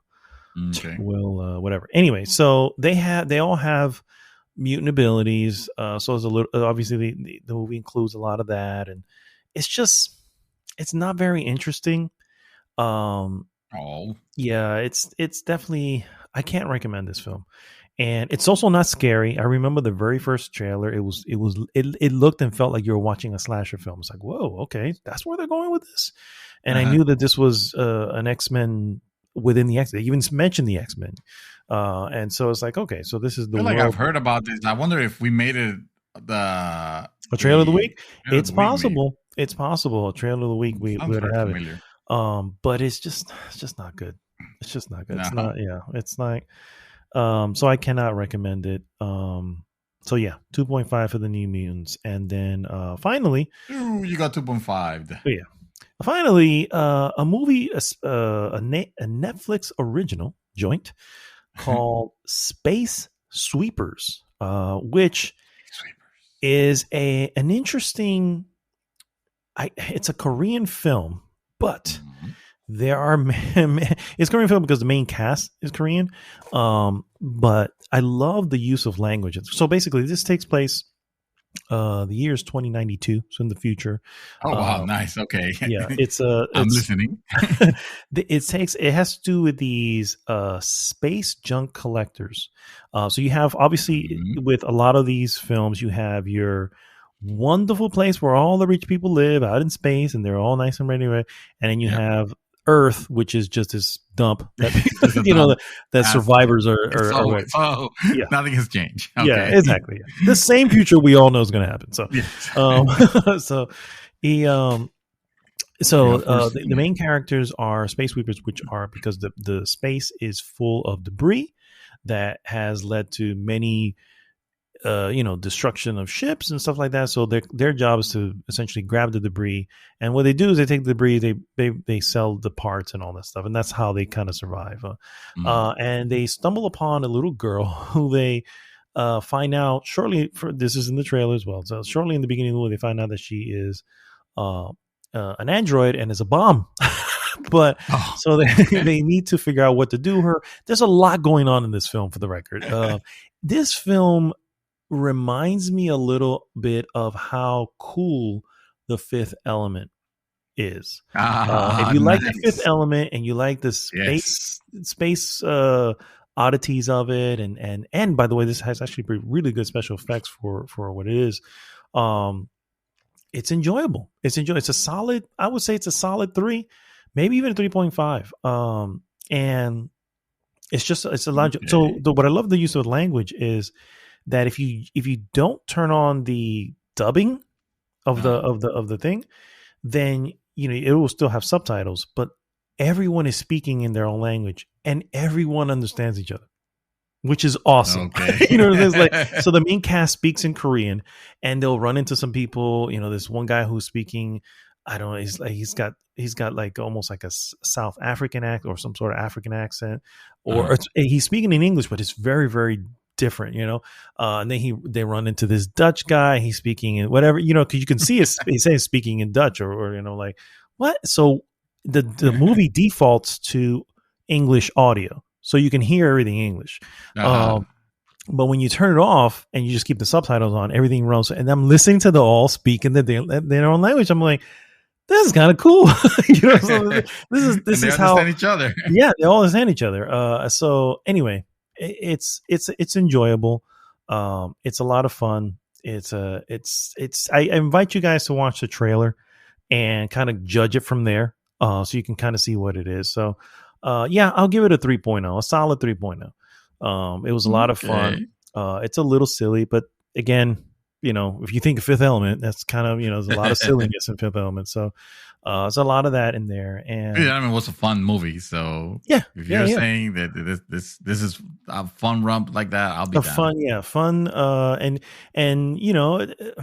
I won't say anything else. I don't want to spoil anything, but it's definitely fun. It's definitely a fun movie you go into. And it's like, oh, this is pretty cool. And again, the special effects are pretty cool, pretty good for what it is. So, and where's this available? It's on Netflix. A Netflix original. Space it's a Netflix original. Sweepers. Yeah.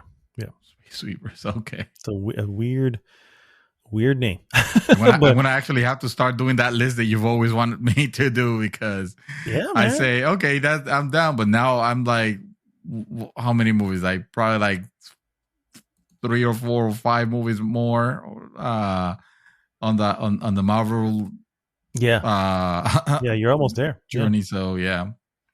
Yeah, you're almost there. And you're I don't watching want to one a forget. day, apparently. So good job, sir. Shit. I was in one of the days. Yeah, except for the days that I was really, really feeling really, really Yeah. shitty. Oh, by the way, I also got my second shot of the Moderna cocktail that they have prepared that they inject you with, and I'm glad I got that done and over now. It's the 2-week countdown till I can get my superpowers back. But oh, okay. Shit, I'm waiting for superpowers. We all had them. You know, okay. remember when we were able to go out and be free and not have to wear masks and that was a superpower now when you think about it. Yeah, absolutely. But yeah, that shit.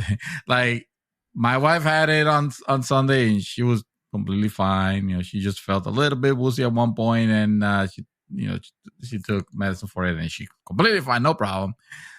I'm on my third day that I'm still feeling like, man, like I, not for nothing, but I still feel like my body aches a little bit, and like I had to take something because otherwise I don't think I would have been cool doing the podcast. Feeling crappy. Feeling crummy, yeah. And I know I know the feeling, literally. Yeah. But at the same time, that's what I want. I want to make sure that I get this out. That I want to make sure that hey, this shit's working. So if your body's reacting to it, it's because it's working. So yeah, I'm okay with that. All right, and so that's all we've been doing, and we'll be right back with some news.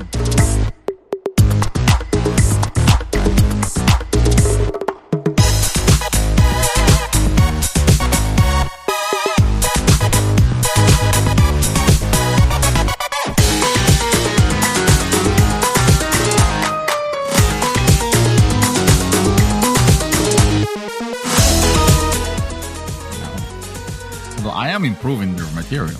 I would agree. I would 100% agree that Dream Twister Unscripted is the only Dream Twister I ever want. For sure.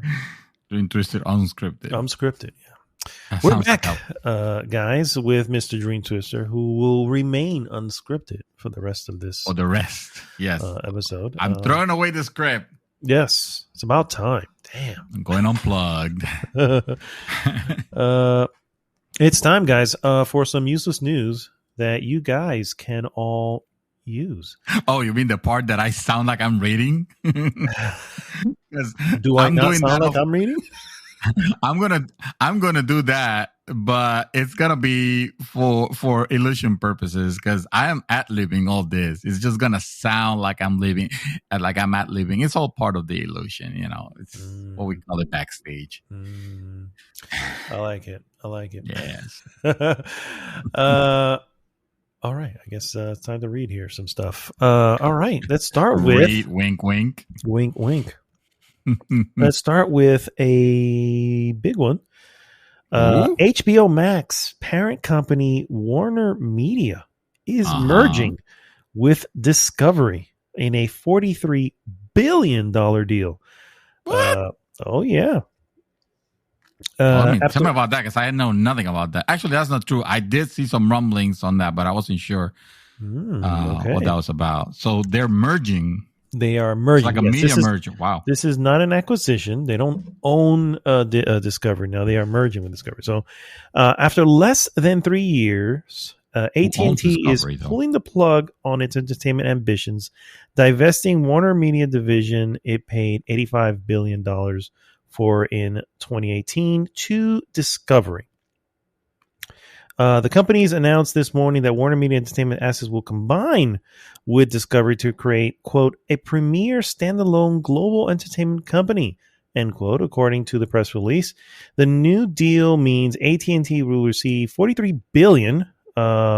This is going to go into specifics of the deal itself. So let's skate away from that and actually go into what that actually means for the possibilities, I guess. I mean, we don't know if this is what actually it's going to mean, but So they're joining a $43 million deal, blah, blah, blah.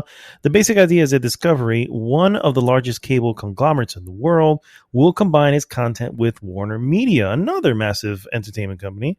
It makes a lot of strategic sense on the surface. Discovery hyper specialized in unscripted programming with networks like TLC, Food Network, Investigation Discovery, HGTV, and Warner Media with a treasure trove of IP, all of DC, all of Harry Potter, Game of Thrones, Mortal Kombat.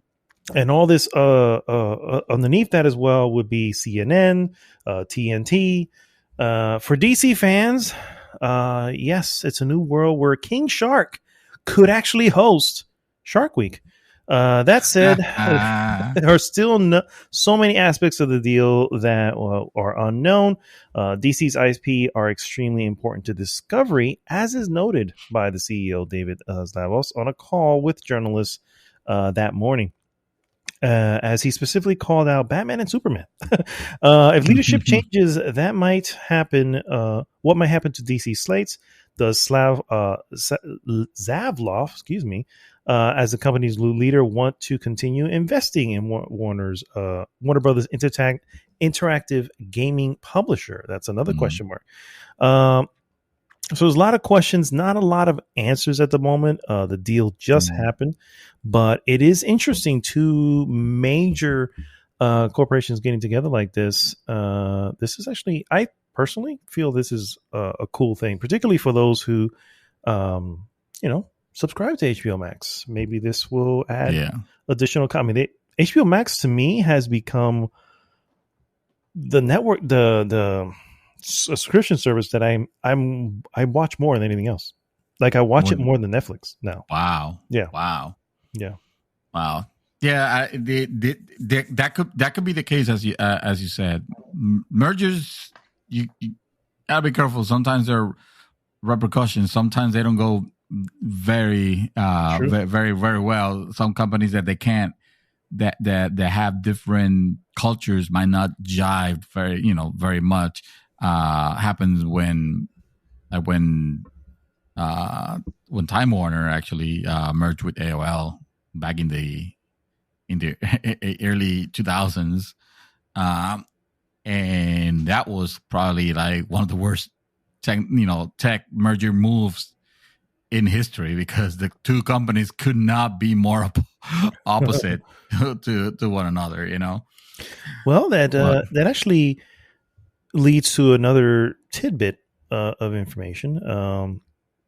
Warner Media's CEO, Jason Kilar, who was appointed the role in April 2020, amidst the pandemic, is negotiating his departure from the company following AT&T's announcement that it would be merging with Warner Media with Discovery. According to the New York Times, Kilar was, quote, kept in the dark about the deal until recent days. So he's the CEO. Yeah. So yeah, you're not kidding, sir. This obviously, but then again, Warner Media is, how do I say this? They're just known for, for doing stuff with maybe not talking to everybody. We all know about the HBO Max movies that came to HBO or coming to HBO for the first 30 days, HBO Max. And of course, none of the movie companies were told about it. They found out the same day we all found out. You say they're keen of like just making decisions and then apologizing for the people that didn't like the decision they already made. Pretty much, yeah, pretty much. Right? That's bold. I kind of have to admire that in a sinister kind of way. I do too. However, they did state, HBO Max did confirm, despite reports of otherwise, that Dune will be coming to HBO Max this October. So Dune. Oh, okay, awesome. Yeah, that movie looks amazing. Yeah. That movie, can't wait. But I'm gonna temper expectations, just like everything, because after Mortal Kombat, oof, man, I don't know if I can take another heartbreak. There's actually one now that I want to watch. It's starring Angelina Jolie. Those Who Came to Kill Me, something like that. I don't know, but that should be a book that you write, because that sounds pretty awesome. It's close to that. I feel like, let me see here. Those Nailed who it. nailed it. God. All right, continue. I'll find the name here. All right. Well, speaking of DC and Warner Media and Warner Brothers and all that good jazz, and about tempering expectations, but I can't because I'm so excited to hear this. Injustice: God Among Us animated movie officially announced by DC Warner Brothers Animation. DC has revealed its next direct-to-video animated movie, and it's a big one. The widely popular fighting game Injustice: God Among Us is getting a movie adaptation. Oddly, neither DC nor Warner Bros. Animation made a formal announcement of the new project. Instead, its existence was revealed via a press release for Batman: The Long Halloween Part 2. Among the bonus features included on that Blu-ray set will be a trailer for an Injustice movie. So they basically treated it like, oh, and by the way, the trailer for Injustice is going to be there. And we were like, wait, what? What? So were the animators like, wait, what are we doing? The animators like, I know, right? It's like, yeah. Wait, we just finished the Halloween. God damn it. At this time, no other details are known about the Injustice movie, though The Long Halloween Part 2, scheduled for a July 2021 release, it seems likely that we'll see the Injustice drop before the end of the year.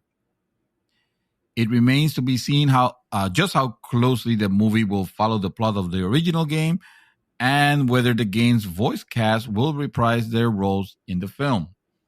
2013 Injustice: God Among Us and its 2017 sequels are part of an alternate DC universe where Superman is driven mad after being tricked by Joker into killing his wife Lois Lane and their unborn child. This is again alternate fiction. Yeah. It's probably one of my favorite lines because I feel like it makes the Superman character a very interesting one because suddenly he is a more realistic, believable character. He is, he's not this beacon of hope of humanity and goodness and goody two shoes and all that. He is a person that is emotionally affected like any one of us, even though he is from a different planet and all that, but still has a rage inside him that just burns for the fact that this villain killed his future, basically his entire future, the thing he cared the most in the world, basically, and got destroyed by the Joker. And we know that that would not have happened if Batman would have not just decided to do away, to not get rid of his, we're not gonna kill this horrible people that basically deserve a quintessential death sentence, like an immediate execution, if you will. I agree. So that's the only, as much as I love Batman, because I really do. Oh yeah, that's the only thing at some point is like, come on, man. I get it. I get it. But at some point, a man has to break.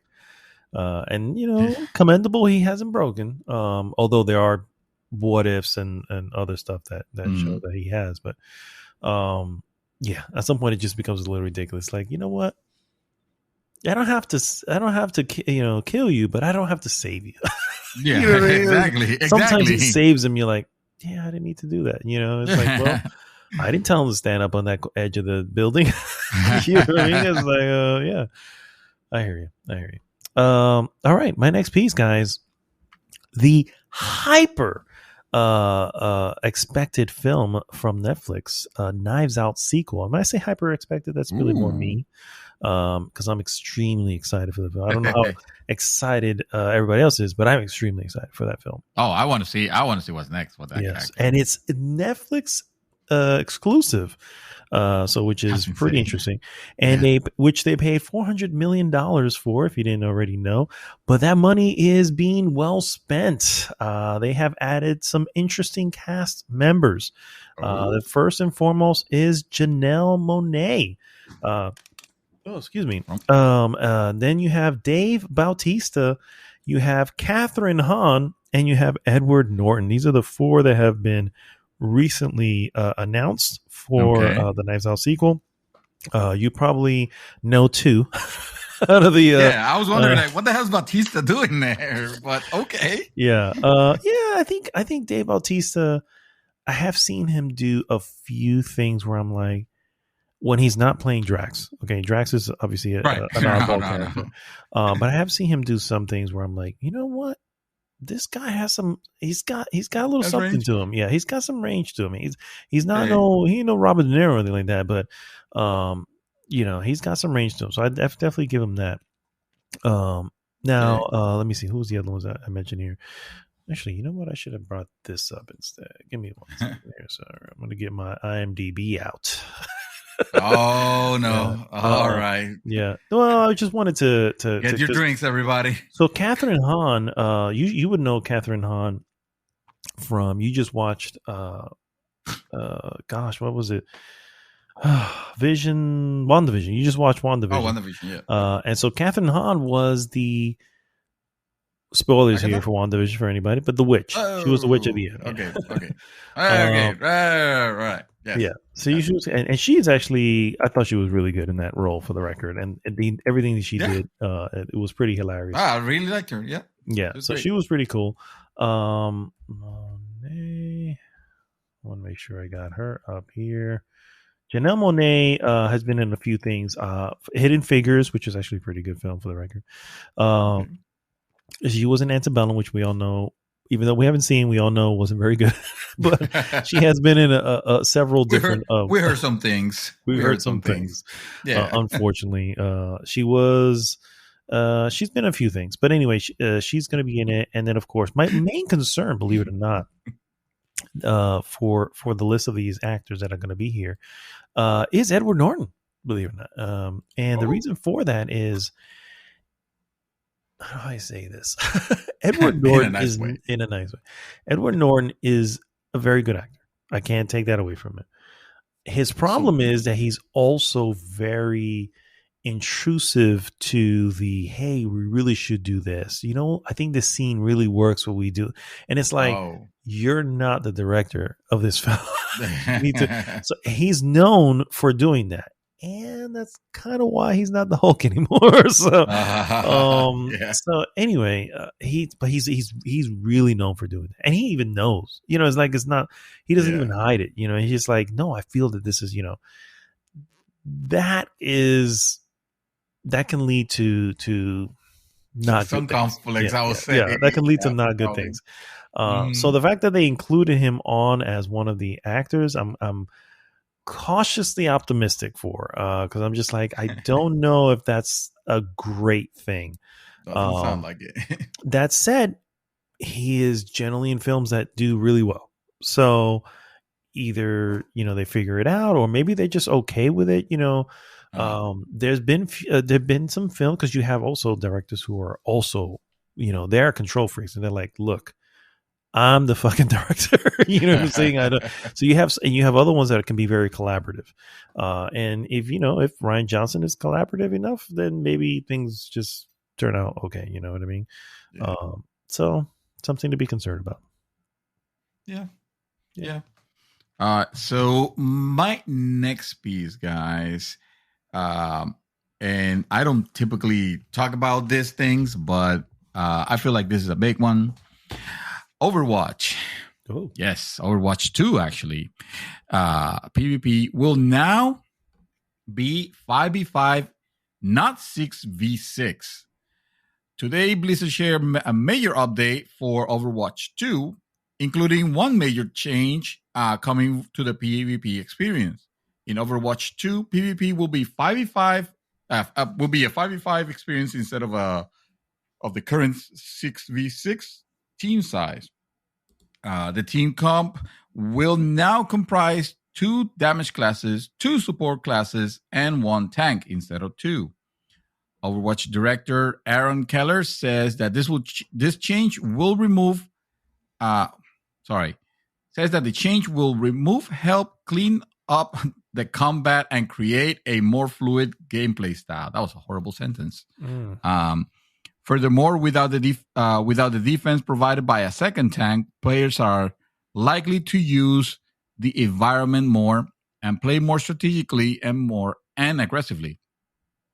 And since Overwatch and Overwatch 2 will have parity, this means PvP teams will shrink to 5 for both versions of when Overwatch 2 comes out.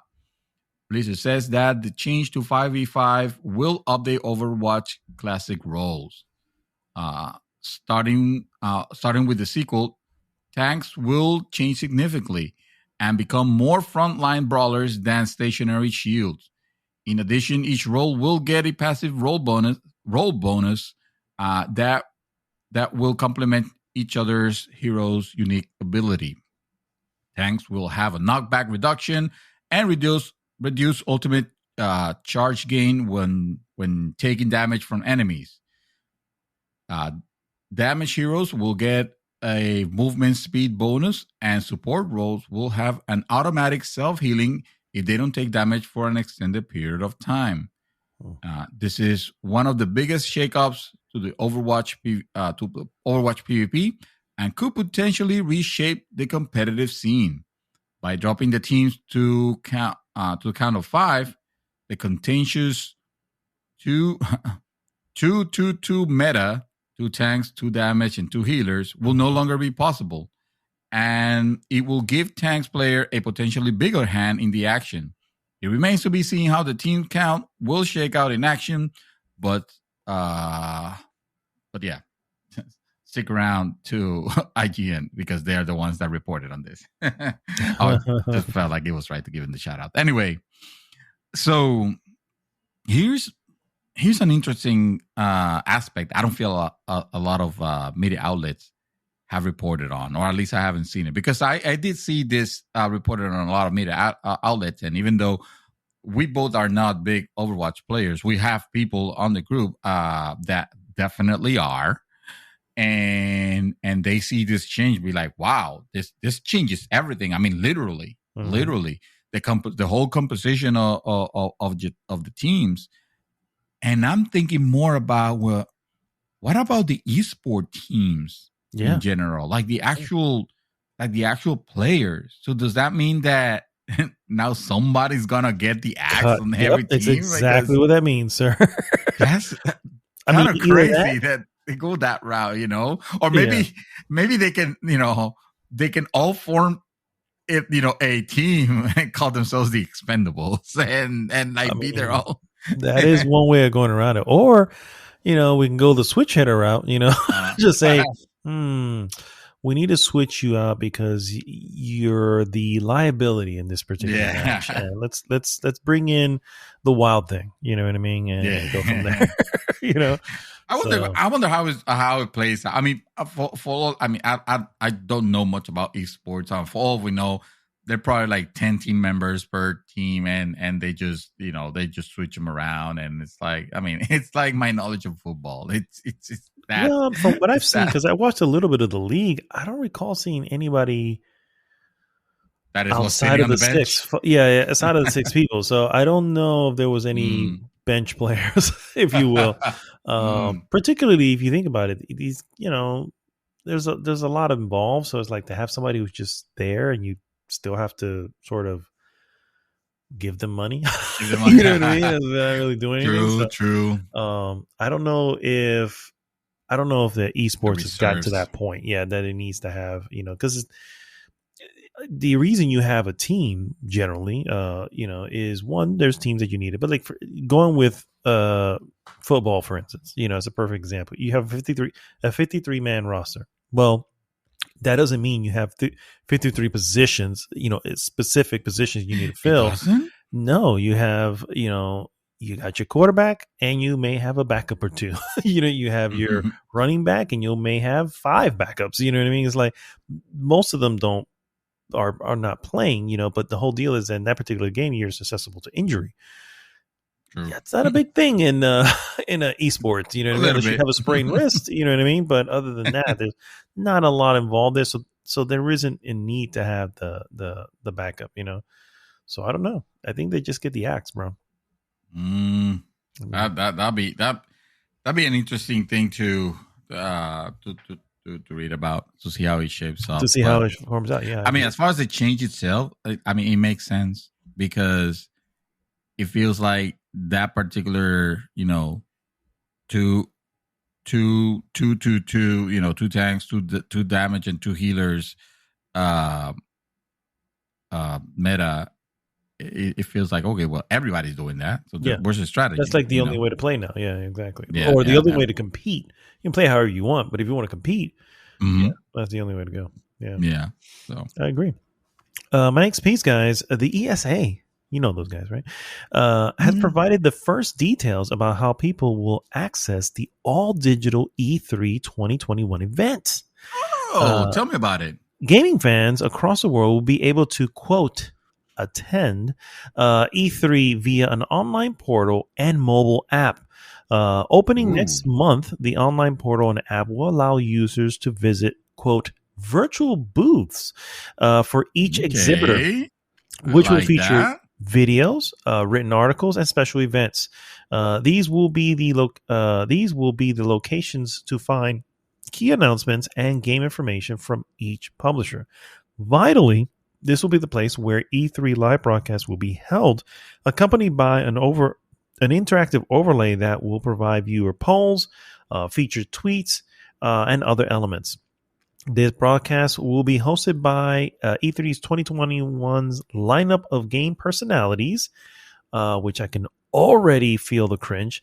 The portal and app will allow visitors to watch hosted events and video conferences, as well as discuss the announcements and new reveals with others on the E3 2021 forum. Each user will have their own customizable profile and avatar, because that's a thing, and can get their names on leaderboards, which will track gamified interactions from attendees across the show. Quote, from the moment we decided to host E3 virtually, we've been focused on providing an interactive experience for fans around the globe that goes beyond the typical live stream.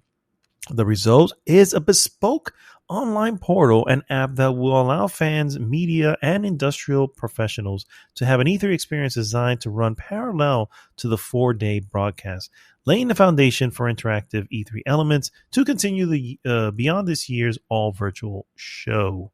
The event, of course, is set for June 12th, and it will conclude on June 15th. I'm going to just say this up front. I think this is going to seriously crash and burn. I don't want it to. Debbie Downer over here. Yeah, I know. I don't want it to. Or David Downer. I'm not saying that that's my desire. I just feel like. So how do I say this? I feel like media channels have.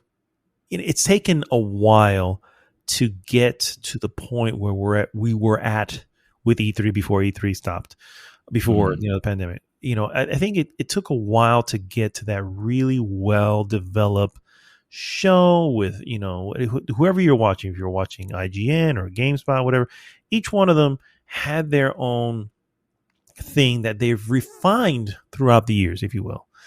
Right. This is year one of this thing, and I just don't know if it's going to be up and running as well. I can almost see myself getting frustrated with whatever I have, whatever the thing is, and just saying, fuck it, I'm going to just watch this on IGN, or fuck it, I'm going to just go to somewhere else. You know what I mean? That's what I was going to say. It doesn't mean that the coverage from all the other venues, it's gonna change, right? That's why I don't think this is particularly I would a bad assume thing. So, yeah. But I mean, it shouldn't. They shouldn't prohibit them from doing so. That would be stupid if they did that, and that would be problematic.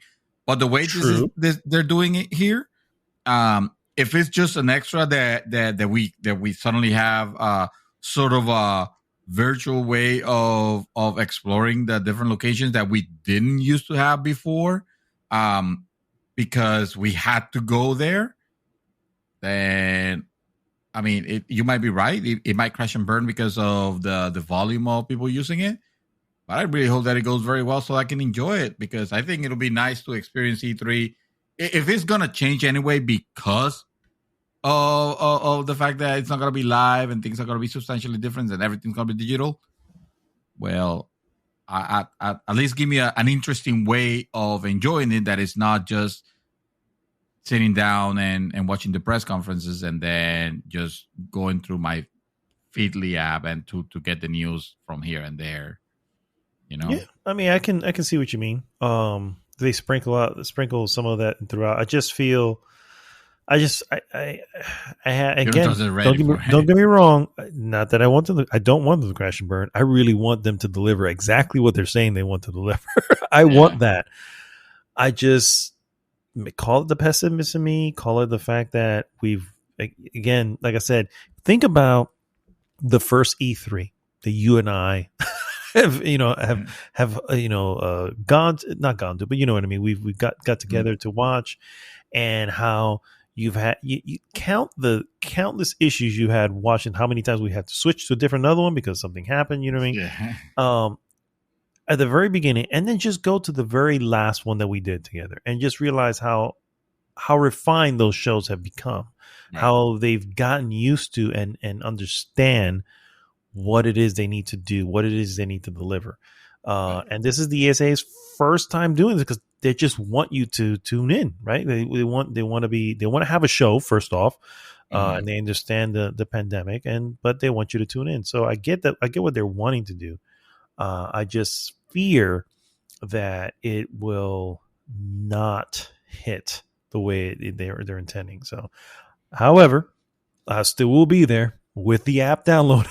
Oh, don't you worry. This is going to be the first E3 that we attend live from our couches. Yes, exactly.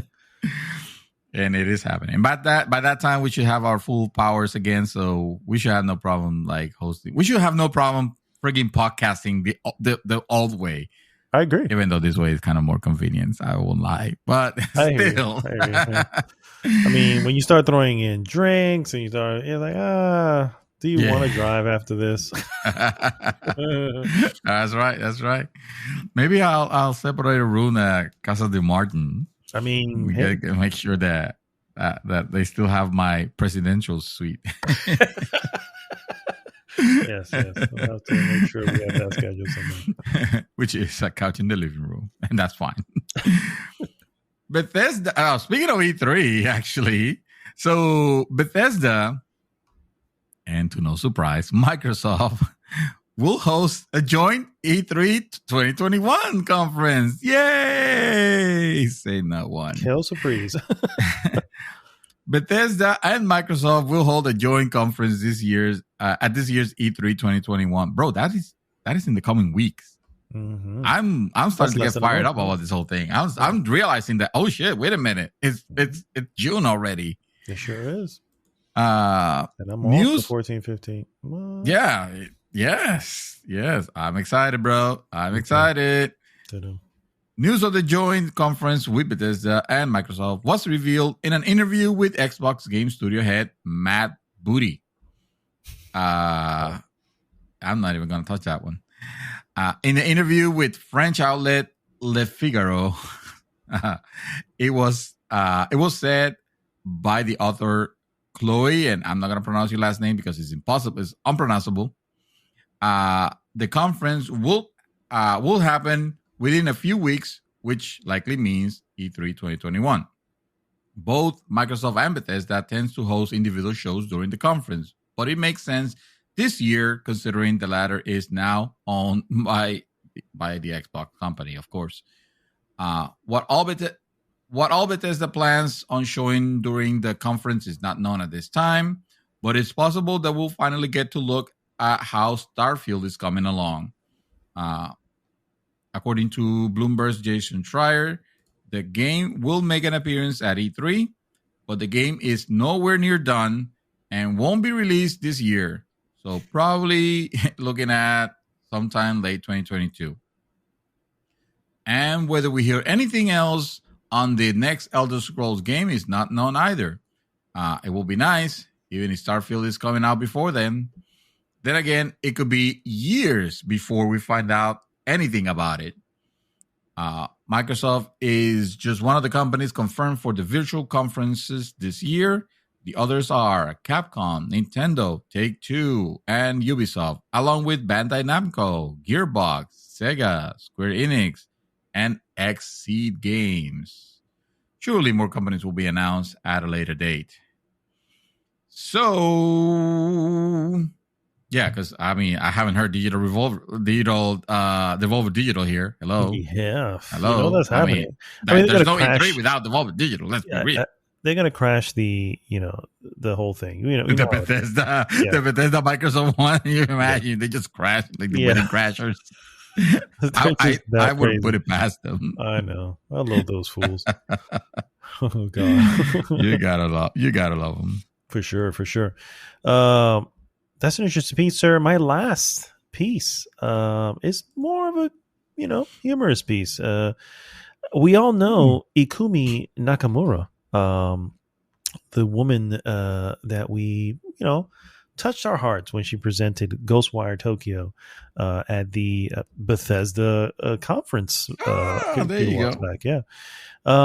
Well, apparently, and this is really silly for the record, but apparently she has been sentenced to horny jail for her horny jail for her Lady Dimitrescu tweets. Yes. Yes. You're gonna need to elaborate more on this, sir. Okay, let me make sure. So this is this is not the first one. I'm trying to look for her first tweets. Damn it. Stupid freaking Kotaku horny article. Jail sounds like an awesome horny jail sounds, you know what it sounds like? It sounds like a something like an alternative that Twitch should give for some live streamers that want to be sexy. They should be put in horny jail. Yeah. That's exactly what it is. So it all started when, after seeing IGN's Kevin Capello's faux commercial for Lady Dimitrescu action figure, Nakamura joked on Twitter, stating, what's her thing here? She stated, according to Capcom's, this is her tweet, according to Capcom's official, Dimitrescu-sama is 2.9 meters tall, including heels. My studio is 4 meter. It has a 4 meter ceiling, which is enough to welcome her as my bride. And she continued from there, saying, in the game, Ethan is tortured and harassed by Lady Dimitrescu. I enjoyed it from Ethan's point of view. I wish this time could go on for forever. Holy shit. What is going on with this lady? So of course, you can look up the whole horny jail meme so you can see what it is and enjoy to your. I'm going to now. Yeah. So it all started. She started getting a bunch of tweets, basically sentencing her to horny jail. And basically, what it is, it's a dog, a Shiba, like a Shiba dog that whacks another dog. So you're going to horny jail for doing obviously nonsense. And so she accepted her fate on Twitter, and she says, thanks for letting me know. I learned today what horny jail means. I didn't get the point of the sad gif of a Shiba Inu getting beaten up. She is innocent. I'm guilty. So anyway, it went on for a while. That lady. Yeah, it went on for a while. She's just so cute and funny. I know, and I absolutely, it just really endeared me to her even more. I was like, oh, that's just too cool. And that's the last piece that I have. Yeah, but we are sentencing you to horny jail. Yeah, exactly. And lastly, closing in, speaking of horny jails, Twitch has amended their own rules, stating that being found to be sexy by others is not against our rules. This is a Twitch statement. Live streaming platform Twitch said Friday that it will introduce a new pools, hot tubs, and beaches tag in order to accommodate the rise of popularity of water-based streamers who are sometimes found to be sexy by others. Okay. First of all, this whole sentence sounds very uncomfortable to say. Water-based streamers sounds like something not even Pornhub will have available to watch. Yes. You try to Google it and then suddenly it says, do you want to turn on safe viewing? Nope. Don't try Googling it. None of that.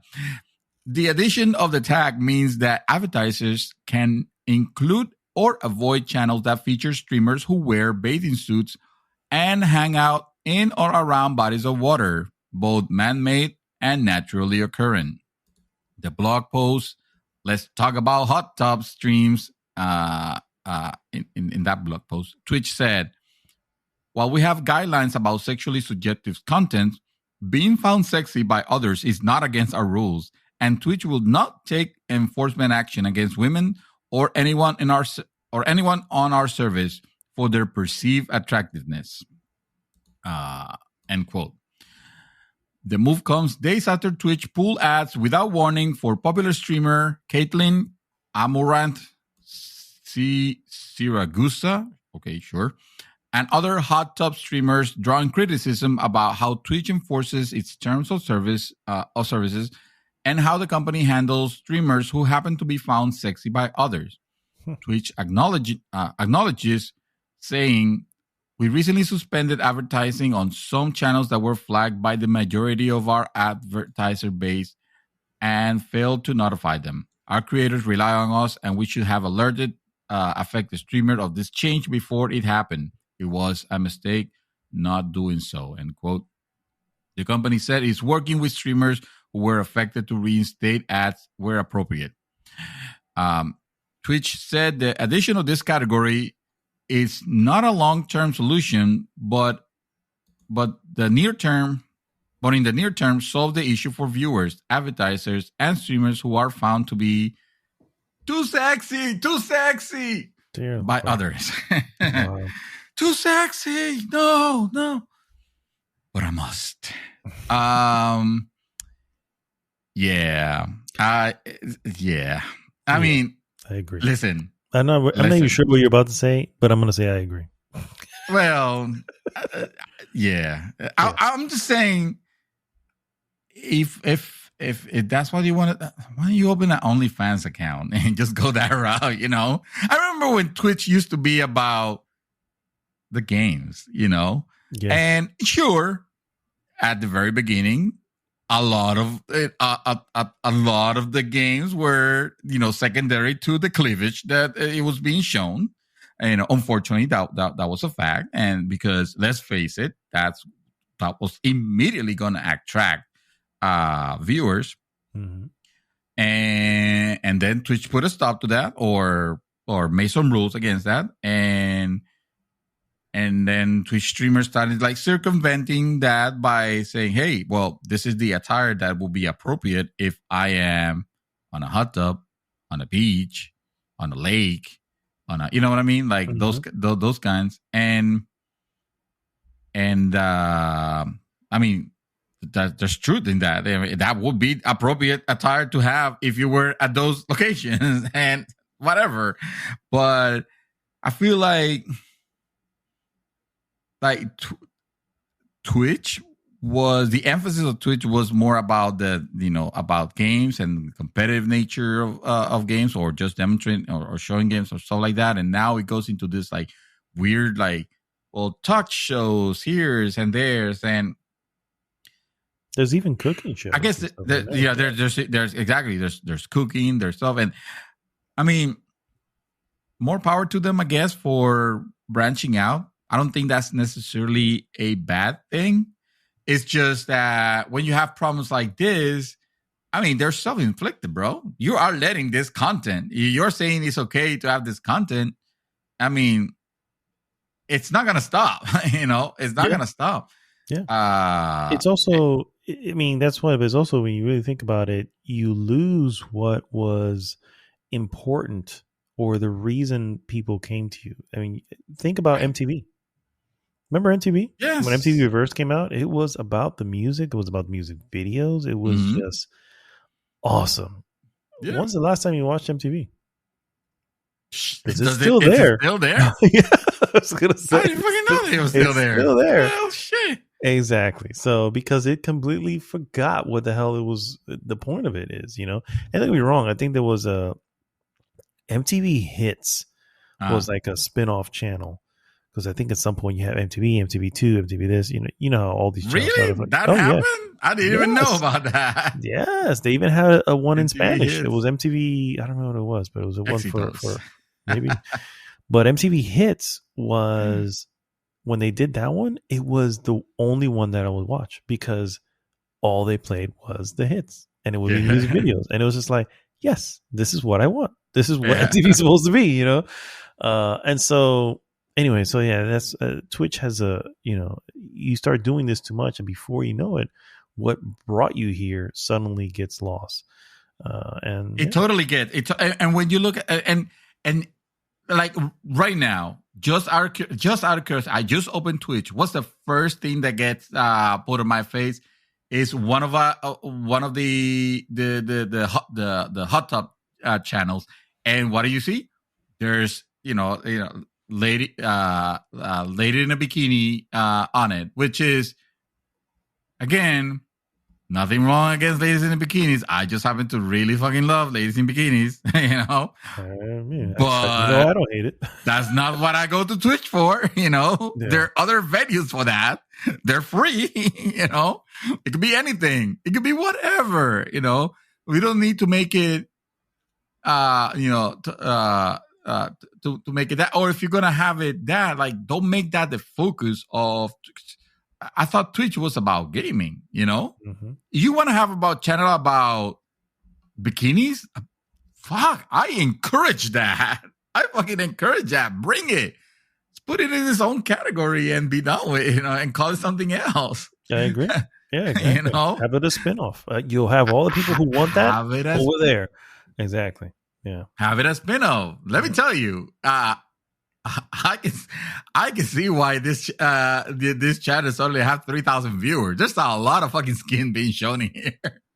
Yeah, well, there you go. So, I'm gonna go ahead and change this before my wife walks into the room and wonder what the hell am I doing. She's good call. She'd be like, "I thought you were podcasting." Yeah, good call, sir. Good call. Good call. All right, let's go ahead and close that. And no. In all seriousness, I'm just saying, hey, it's fine. They want to have it. By all means, it's cool. Just don't freak out and complain about. Don't try to pretend like you have some sort of like moral code, on the channel. Where, I mean, obviously you can't control what is being shown. I'm telling you, bro, that was a lot of fucking skin. What I was saying right here is like, okay, all right. I mean, that shit's usually age gated in some other places. I'm not even logged into Twitch and I'm getting that. So, wow. Yeah. If you want to make that what Twitch becomes, then by all means. Yeah, I agree. That's all I have.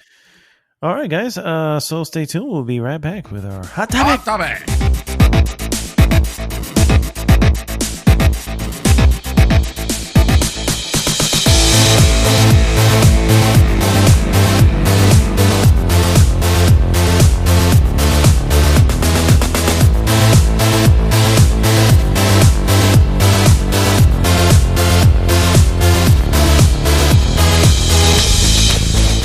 And guys, get to it, ride it, his pony. Whoa. Sir, I'm going to need you to refrain from talking about my pony. Thank you so much. I'm gonna need you to just like restart this shit all over. I don't know what got into me. No, my friend, this is so staying.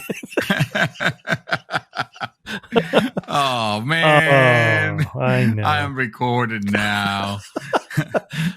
I Singing told R. you. Kelly songs. I Wait, said that's it. not R. Kelly. That's not R. Kelly. What is wrong with it? I said it before. I said I prefer my Dream Twister unscripted, and I stand by that statement, sir. All right, so you're ready for so R. Kelly? Here we go. Oh boy. Girl, I wanna pee on you. Drip the drip, pee on you. Okay, never mind. We're moving. We're rolling. We're moving on, guys, to the hot topic of the week. Hot topic! Hot topic, guys, again, is regarding games that help us heal. And we have actually a few. I'm sorry? Nothing. Oh. I said with the feels. Yes, with the feels. We have a few that I wanted to bring up here. A couple that I feel that really just are perfect for the, for law. I think honestly, the reason I kind of even got into this particular hot topic is recently my grandfather passed away, and even more recently as in 2 weeks ago, and then last week my sister-in-law passed away. And while I mourn for my grandfather, he was already almost 90. So, he had a full life. He had, right. There wasn't, there was very little expectation of the opposite. It's like, well, you reach the end. It is what it is. Mm. My sister-in-law, not so much. She was in her late 40s. And so anyway, it's just, I don't want to go into too much detail on that, but I feel like it's the perfect time, to maybe bring up, games that can definitely heal, that can help one get through difficult times. And cool. Yeah.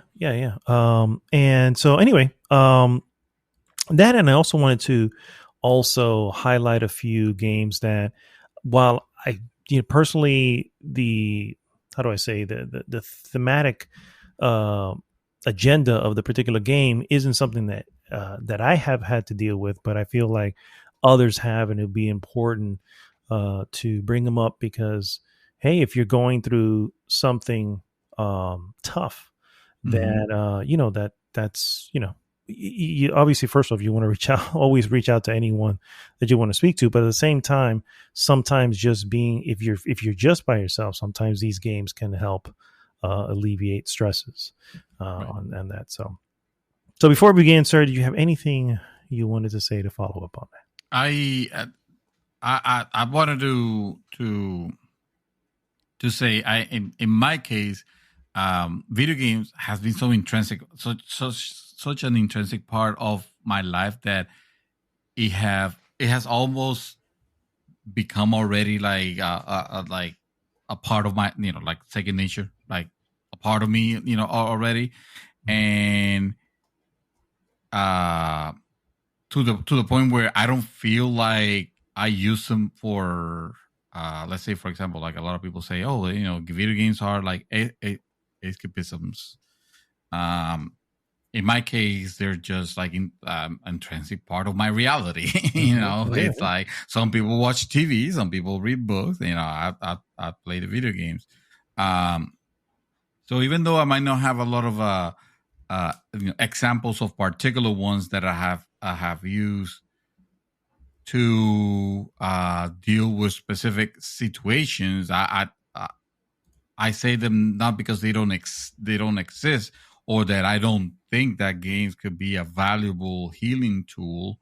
In my case, it'll be more that because it's my, games are almost like my reality. I feel like I don't have a lot of examples, on that. I do remember, let's say, one game in particular, and it's gonna sound very weird because the type of game that it was that it is, it's not the type of game that is trying to bring a message necessarily of hope, but it was a message that during the time that I was having, the my situation that I was going through, it did help me distract myself. It did help me, you know, sometimes even by just the serene areas or the Mm-hmm. music or and even I just said that I don't tend to use a lot of, I don't tend to consider that a lot of games are like my escapes. In this particular case, it actually helped. It became that. It became that, and it was great. I mean, it was really good because every time I think about uh you know that moment, or I reminisce of the companion that I had by my side, and that's you know besides my bro that I've always had my back. And the times that I was alone, well, I have my particular game that helped me cope, and probably the reason why I super extended the playthrough of this game. No, I'm Oh, not really? talking about Ghost of Tsushima. Although, no. Although you would have think Yeah, that. one would have almost assumed said things. Yeah. All right. So starting it off the top, I want to talk about this particular game, and it's funny because playing it, when I did it really really moved me. I hadn't experienced a loss like that, and luckily, thank God, still have not. I mean, as far as siblings goes, just me and my sister. My sister-in-law passing would be the closest thing I have to that, and the emotion behind that for my sister-in-law, who I love, but we weren't close. We just knew it. You know what I mean? It wasn't like Mhm. my sister's like the emotion I had behind that, which was really harsh and really really something that I had to deal with this last week. That was pretty hard, and I can't even imagine if it would be my actual sister. You know what I mean? It's just like, Mhm. and because of that, I feel so strongly protective over my wife at the moment because she was broken down, bro. And for obvious reasons, For obvious exactly what I reason, just yeah. said. Yeah. Mhm. The game is called Brothers: A Tale of Two Sons, and I'm sure you've heard of Oh, this game. yes. And it's a game by Starbreeze Studios, and it was such an unassuming game. Like you just Yeah. didn't know what. And I feel like I have to say spoilers here. I'm really not Mhm. going to give away the major plots or anything like that, but um, needless to say, the story is about the connection between two brothers and the realization of how you need each other, Mhm. how you're required to work together throughout the game, and then when things happen, um, how you overcome. Can you overcome it? Can you even figure it out? Because I remember I was just like, "What the hell do I do?" You know what I mean? Yeah. Yeah, yeah. How do I get past this? You know what I mean? And then when you figure it out, it happens in such an amazing way. Um, Dude, it broke me down, bro. It broke me Yeah. down. I was just like, "Oh my I god!" And play I yeah, played Brothers, and that was gonna be there. That's gonna be on my on my list, yeah. yeah, Or it it's is. yeah. I see what you're saying. And the funny thing is, the story itself is a little fantastical. It has ogres, it has weird stuff like that. So it takes place in, one would assume, some, I don't know, European countryside or something like that. So, Mhm. but again, it's just so you just don't know the type of story you're getting until you get it, and you don't realize uh they just such masterfully done. And I'm glad I didn't get Mhm. spoiled, which is why I don't want to spoil anything, because I feel um I mean, I can label it spoilers. You know what I mean? Um, but at the same time, I don't want to. I feel like everybody should just try this game and understand why it's so amazing. And anyone who has gone through a loss, you know what I mean? I think this can definitely help. Help Yeah. continue, help go on. So it's a good one. It's a very good one. Yeah, no, and to be clear, this is this is a game that you should be considering putting on your list and playing, regardless of how you Regardless, yeah. feel. You Hmm. know, if you're feeling, if at the moment you're feeling happy and irie, it doesn't matter. It is just such a great game, such a great story, and a very touching one. Just like you mentioned, you know, indeed, it makes you like realize that it's not, you're not alone in Yeah, reality. You yeah. know, Mm.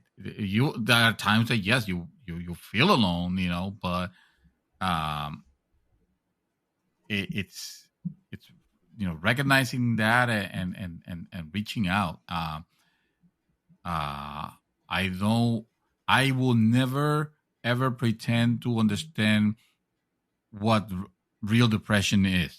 I, you know, I have feel depressed in cases, um, but there's a stark difference from that to a, you know, what clinical depression, you know, Mhm. it is. Yeah.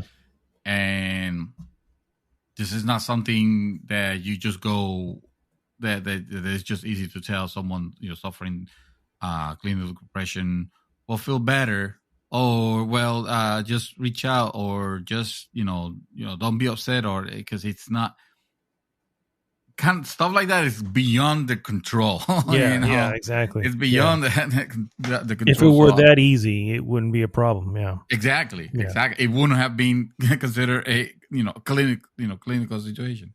Yeah. I So agree. uh, I have my a particular game that I remember. I remember the message more than what I was going through at the moment. Mhm. But I do remember the message, like reaching out, like having a lot of significance to, you know, for me. And one of the reasons I really, really, truly enjoyed this game, a lot more than I anticipated. It caught me off guard. It's a game that you look at it and it's completely unassuming. You know, it looks are very Spartan. It is 8-bit or 16-bit look, you know, game. Mhm. Um and in its gameplay, it's, you know, there's not much of it, honestly, because it is a game more about the story that it's trying to tell you. And that game, you played it not too long ago, Mad Dog. It's called To the Moon. Oh yes, yes, yes, So yes. I forgot about that. Okay, okay. yeah, Oh yeah, yeah. yeah. To the Moon was a game that first of all, wonderfully done. The music on that game, it pulls at your heartstrings in some cases, and it makes you feel, even through the sadness of it all, it makes you feel happy at the end. Mhm. It makes you feel, you know, it's a, believe it or not, even in its sad story, it is uplifting, you know. um and on this one in particular, it's a game where there is this old person, um already in his last days, Mhm. um and so he's, you know, bedridden, and he's just, you know, um and then you play these two scientists that come in. They have devised a way to, and I might be misremembering this, so you help me out because you played it more recently, but um It a was like to way. grant him his last wish or something like that. Yes, Yeah. it was almost to kind of like, and I know there was probably a movie that was very similar, probably, where the idea was like make, you know, construct memories, or maybe not Reconstruct. necessarily construct, Yeah, or reconstruct. reconstruct. Yeah, Yeah, yeah. reconstruct. Mhm. That's the word. That's what, reconstruct memories that he's had, and make the, this old man, um at least leave this world thinking of how fulfilling his life was, even though the last, and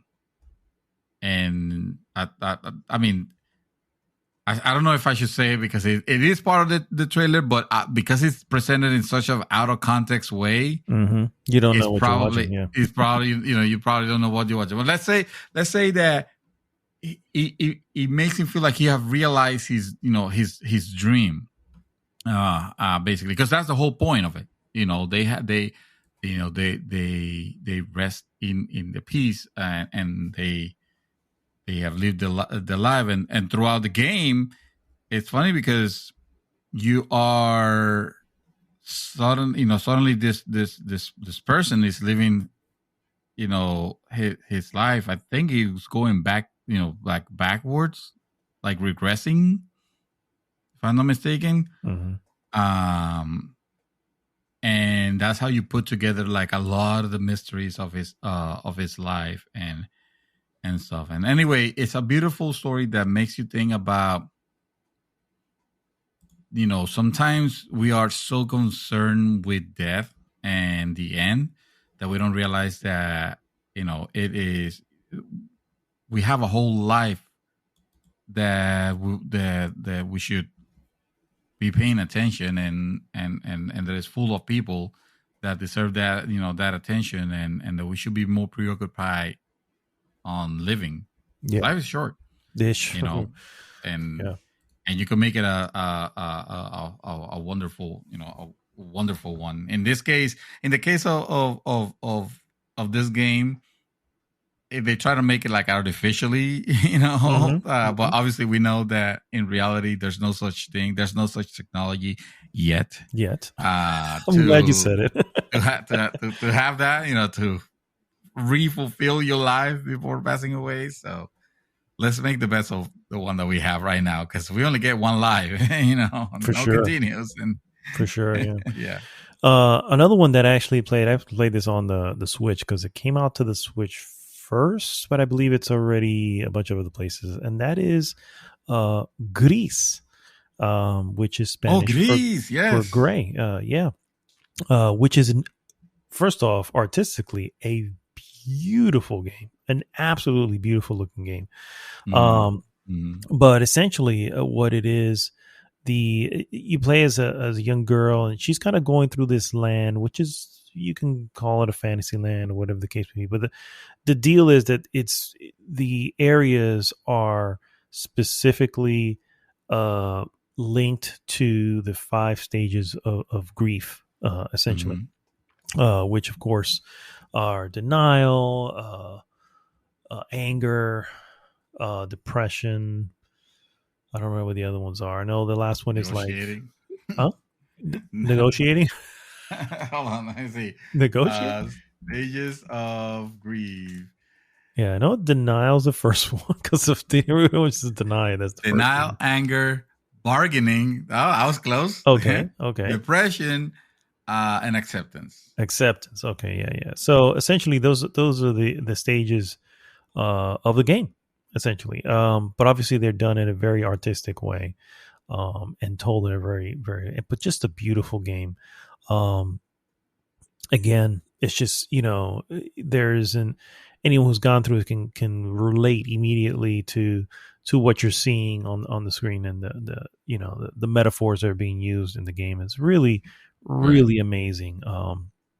From Nomada Studios is the which I don't know if they've done anything else since, but no, actually, come to think of it, it's on PlayStation now. So it's Nintendo. It's not on, it's not on Xbox. But It's on PC. So if you want to play it there, it's Oh, just saying it's there. But anyway, yeah. so I yeah, so own that's that a good game use. actually, and I haven't played it yet. You should, sir. I'm just saying you should. Dude, When you're so ready for it, when you need to. I realized again today, I realized, hey, I own Blasphemous. I should probably play that at some point. Yes, that's a whole different Speaking emotion. of games, too, all right, Yeah, no. yeah. That's a whole different hot topic right there. A whole different one. But So, go ahead. oh no, go ahead. You. No, I was going to say that's one. I was going to move on to another one. I know I played a while back, and I wanted to bring this one up before I forget. And this one is more. It probably deals more with anger, anger at a loved one, particularly a parent. Papuillo, which is I played a while back. It's the developer himself actually. It's sort of based on his history. Papo Iyo is you play as a child Yeah. in the like I want to say the slums of Brazil, and he has a friend which is this big monster that's very loving and all this stuff and very playful, but whenever he eats a frog, if I remember correctly, he gets really rampaged, and now even though you're his closest friend, he can he can take his anger out on you for no reason. And so obviously if you're not getting the the parallel here, it was regarding his father and alcoholism that his father went through, and obviously not being sort of a mean drunk. So that's the parallel that the story tells. It's actually pretty good game. The only main issue I can say about it was probably some technical issues, nothing that was game breaking. Who knows if it's been updated since then. I feel like that game is stranded somewhere, unfortunately. I don't even know if you can get that on any of the current stores, online stores that you can get. I'm not even sure, but you? Oh yeah. PC. I know PC. PC. Okay. I was Yeah. I thinking, didn't know if it's That's a way of getting it. As long as it's not stranded somewhere is my concern. So right. yeah. The only other one that comes to my mind, and again, is I don't play a lot of indie games. This one in particular is not even an indie title, but it's one that actually helped me, and I would say in my most recent down moment, the downtime moment that I had. And no, it's not Ghosts of Tsushima again. So, around late 2012 and 2013, entire year 2013 year, I was very cavalier with my heart. Like I guess I was going through a stage. Let's just call it, and it was completely set in not the particularly right person. Let's just say, because things weren't destined to work out, and there was no possible way that they could have worked out in any possibility. It was the Kobayashi Maru of relationships, literally. And now I feel like I have to explain what. Yeah, I was going to say it's an impossible. Is. Yeah, it's an impossible mission. There's no way. It's specifically meant not for you to win. Yeah. From Star Trek. That's from Star Trek. Yeah. Yeah. So there was no possible scenario where this would have actually have gone well for missions that I care not to bring up anymore. But needless to say, it was a very, very hard time for me. So the game that I feel like it was like perfect, because it was kind of like the tone what I was feeling that I was feeling, even though circumstances were wildly different. Was The Last of Us. Whoa. Okay. Wow. That is around that time. Okay. Yeah. I know what we're talking about. Obviously, we want to get in detail, but I forgot that's around that time. Yeah. That was around that time, and man, I love it. I love that game and I hated that game. And I don't mean hate in the sense of I hated that the game was crap or anything like that. You know, I'll play the gameplay thing might be arguable, but it was fine. It was actually revolutionary. It was great. It was great. But I remember, like I said, liking it and not liking it, because when I liked it was the moments where I felt in tune with how, like, the way that game. It's not. I mean, it's when I say it's not a pretty game, I don't mean like the game has ugly graphics. It's gorgeous graphic wise and all that. But as far as what's happening and what's happened to the world, it is obviously a very sad state of affairs for the world, and the situations, even the interaction with humans is kind of. I mean, it's depressive actually when you think about it. Things did not go very well for the human race, obviously, for those people that have never heard of The Last of Us.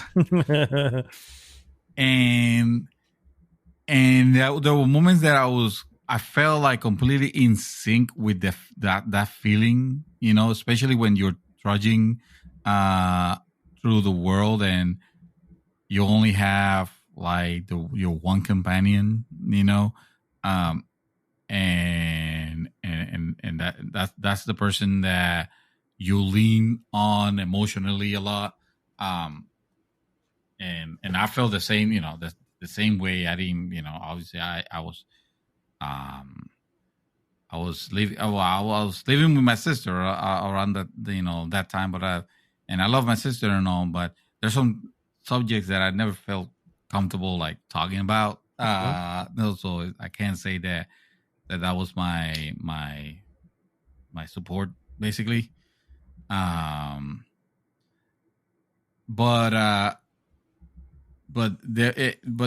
like I said, there were times where I felt like I was in sync with with that feeling of tepidness and it was kind of like a beautiful sadness. Now that's the times where I really, really liked that game. There were some other times where I felt like, okay, this is reminding me too much of my condition now, and it's just getting me more upset.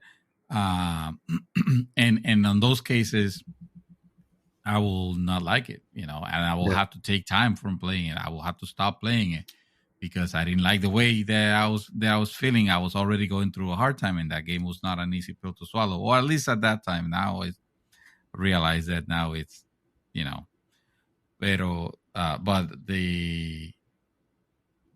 so it took me a while. I definitely took my time, with the game. I really, really love the soundtrack of that game because everything on that soundtrack made me feel like, man, I was in sync with with the way that I was feeling. And again, it's a game where you kind of have to make a very hard choice, or it's implied, I guess, the game makes the choice for you, but you could tell the character had to make a very hard choice, and live with the consequences of it. Yeah. And I kind of felt like it was that, I made a choice. In my case, it was not the best, but I lived, with the consequences for a while. I stood up and I moved on, and I became stronger, like Ellie. There you go. There you go. Yeah. So yeah, Last of Us for me was a very good game to play around that time. Nice. The last one I have that from my particular that was my last list. one, by the way. Oh, okay. Last one I have from my particular list, obviously, it should come as no surprise because it's on the cover of the Hot Topic itself, and that, of course, is that game company's Journey. That game company, no, that game from that game company. It was another one of those where I didn't know what I was getting into. The game obviously has no speaking, only chirping between you and your the people that Yes. you come across. But it's telling a story, but it's telling a story in the way I love the most, which is not telling it, showing it. Right. And I love that. And the story in itself is great, but at the same time, it's so basically, for those who never played this game, you play as a character. You wake up in the middle of the desert, and you're basically heading towards the summit of the mountain in front of you. Uh, you don't know why, you don't know what the point of going there is, but you just know that's what you need to go. And as you get there, the journey getting there obviously is very hard. It's very beautiful at first, but at some point it really starts to get more difficult, and it almost speaks of the journey of life, is particularly when you start getting Yes. towards the end. You know what I mean? And it's like this Well, wonderful, wonderful finale that just makes you realize that the end is only but the beginning. You know what I mean? If you really yeah. look at it that way, you know what I mean? And it's just spectacular. It's a And a it's a story about the people that you meet along the way. Also, they oh become part of your yes, journey. yes, exactly. Which I was like thrown back from when I realized, wait, that wasn't the same person. You know what I mean? It's like there's been a few people. It was just like 6 or 7 at some point. I'm like, really? I feel like we were together the whole time. I'm not sure what happened, but okay. Um, but it's just one of those things that it was just like, yeah, it's exactly what it is. It lives up to its name. Yeah. It is an easily digestible 2 hours, 2.5 if you're really taking your time. If you go any longer than that, then you've put the controller down for too long. Essentially, was what happened there. So it is not a long game, but it didn't need to be. And I think it was the most important part about it. It was the length of a film to deliver a message that you can only get from a game, which is Yes. great. You know what I mean? Yeah. So yeah, Journey, I had included that up there. A couple of ones that I wanted to give a shout out to. First off is Hellblade: Senua's Sacrifice, Oh um, yes. which the game itself has many things going on with it, but there is a big underlying, a game regarding the pitfalls of an untreated, mental illness, and those are it's a very important thing nowadays. Mental illness is such a big thing because it's so misunderstood, and this game kind of focuses on that to say that, it's misunderstood today when we have all this technology. Back in Yeah. the day of the Celts, it was Okay. like it was brujeria. Something was wrong with her. Yeah. Yeah. And so yeah, so that's such an excellent game. Another one, beautiful one on top. And I'm actually very bummed that team is. I'm happy for them, but I'm bummed that team is going to be making just Xbox games. Going forward. Happy for them. Happy for Xbox for sure. So I'm not really taking anything away from them. Just like someone who, I've been on the fence for getting an Xbox, even the Xbox Series S, because I'm just like, where am I going to put it? How often am I going Yeah. to touch it? You know what I mean? Is Yeah. my issue. So, and so anyway, that's beside the point. The point is, Senua's Sacrifice, excellent game, and I also want to mention Celeste, another one which you wouldn't look at it by just from the gameplay, but has a nice tale about it. A girl overcoming her anxiety, and it's really good. I love the tale at the very beginning when when she says, "I can do this." You know what I mean? And I'm like, yes, and that's actually what kept me going. I was like, yeah, I can do this. I can do this. I can finish Yeah. this game. Yeah. You did. And yeah, it's not easy, but it's not meant to be. But then again, the game is also very good because there are many ways of adjusting the difficulty. So anyone can finish it. You know what I mean? It just depends on how you want to take it on, and which is excellent as well. So Yeah. anyway, I do want to give some airtime here to a couple of folks who actually mention some stuff on the group. Our very own Giovanni, aka Sparrowwolf, actually gave us his top 5 games that he would put into this category, and I'll go down on his order here. Number 5, Never Alone, which is an interesting one because I actually played that one before. Story about a girl, oh my god, an Eskimo girl, and it's a beautiful game. Snow effects are all really cool in it. I've seen that. Yeah. I've actually played that a long time ago. I don't remember, but it's so interesting because I haven't heard about it so long, and then boom, he puts it here. I'm like, oh yeah, that's a good one. According to him, he says such a beauty. His number 4 is the aforementioned Celeste. He says I got teary eyed. Number 3 is Unraveled. Unraveled is one, yeah. This is an interesting one. He says, yes, I cried. Number 2 is Bound, which is an excellent one. Actually, I didn't even think about that one either. I've actually played that one, and I've gotten a few weird looks when I had to tell people that, yes, you play as a ballerina. You know what I mean? It's like, I get it. Man up, guys. You can do this. You know what I mean? But the story underneath it all is also really, really good. And his number 1 is Rhyme. And to his number 1, number 2, he says, yes, I cried live. So obviously that would be while he was streaming. So yeah, the Rhyme, I remember playing it. I remember liking it. I don't remember it hitting me the same way. Not that that it takes anything away from it. It's just for whatever reason didn't get me. But I did. Yeah, it is a good game. That is definitely a GG on there. So anyway, those are the games that we have used ourselves to help us heal, to help us cope, to help us move on. So if you haven't tried any of these, I think we can pretty much recommend all of them. Any of these that may fit the bill for you. Definitely. And we would like to hear the ones that you guys think or the ones that you that have helped you actually. They don't necessarily have to be, the tear jerkers or whatnot. They could be. Yeah, it could be anything. Like in my case, the Rigging AAA title. I mean, it still does it. Yeah, it still does it does. It could be Flower. Remember Flower? Flower is such a good, relaxing game. I will never forget Greg Miller, which you guys know from Kind of Funny. Kind of Funny, yes.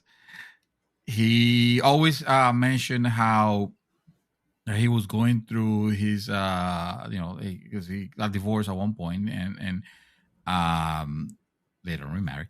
Anyway, while he was going through the divorce, a game that actually kept him in the good spirits was Infamous. The original Infamous, Infamous, Infamous 1, which is a game that you wouldn't necessarily think, but again, it doesn't matter. It's whichever game was there for you at the moment that you need it. It could be anything. Right now, believe it or not. So quick note, guys, the Hot Topic is being filmed 2 days after the first 2 segments. So within these 2 now days, you broke our I know, but within these 2 days, I was able to go back to Returnal, and I got to tell you, I'm really enjoying it in a different way, where I'm almost like I want anything. All I want is to get out of the loop that she's in. You know what I mean? Because I feel like I've kind of been stuck in a loop for this year and a half. You know what I mean? That we've been in the pandemic. And then with everything that's happened, it's just like, man, I just want to be free. And that game it's giving me that. Like I almost thought that I would stop playing it and really just want to get into, like, I literally downloaded Journey, and I'll probably jump back into that, shortly as well. Because I was just like, I just want something easy, something I don't need to, I really just wanted to relax, get my mind off of everything that's been going on. And when I threw on my PlayStation 5, it was there. She's standing in the rain, and I'm like, okay. It was like, let's get this going. And I'm already at Biome 5. So, I'm like, okay. Yeah. So, it's anyway. So yes, to finish what he's saying, yes, it doesn't necessarily need to be one of these that are, obviously the underlying theme is regarding a specific theme that you would want to heal from.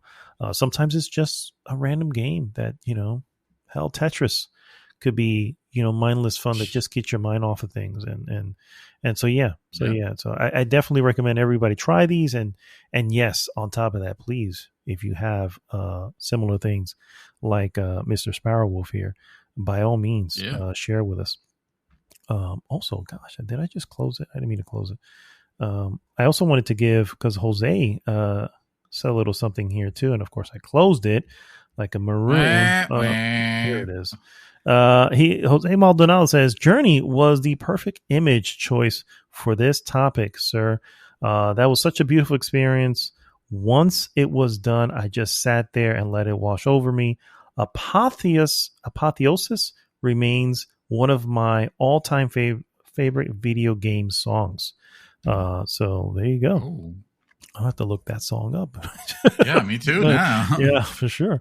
But anyway, guys, that brings us to the end of an awesome episode, real episode 263. Thank you so much for tuning in.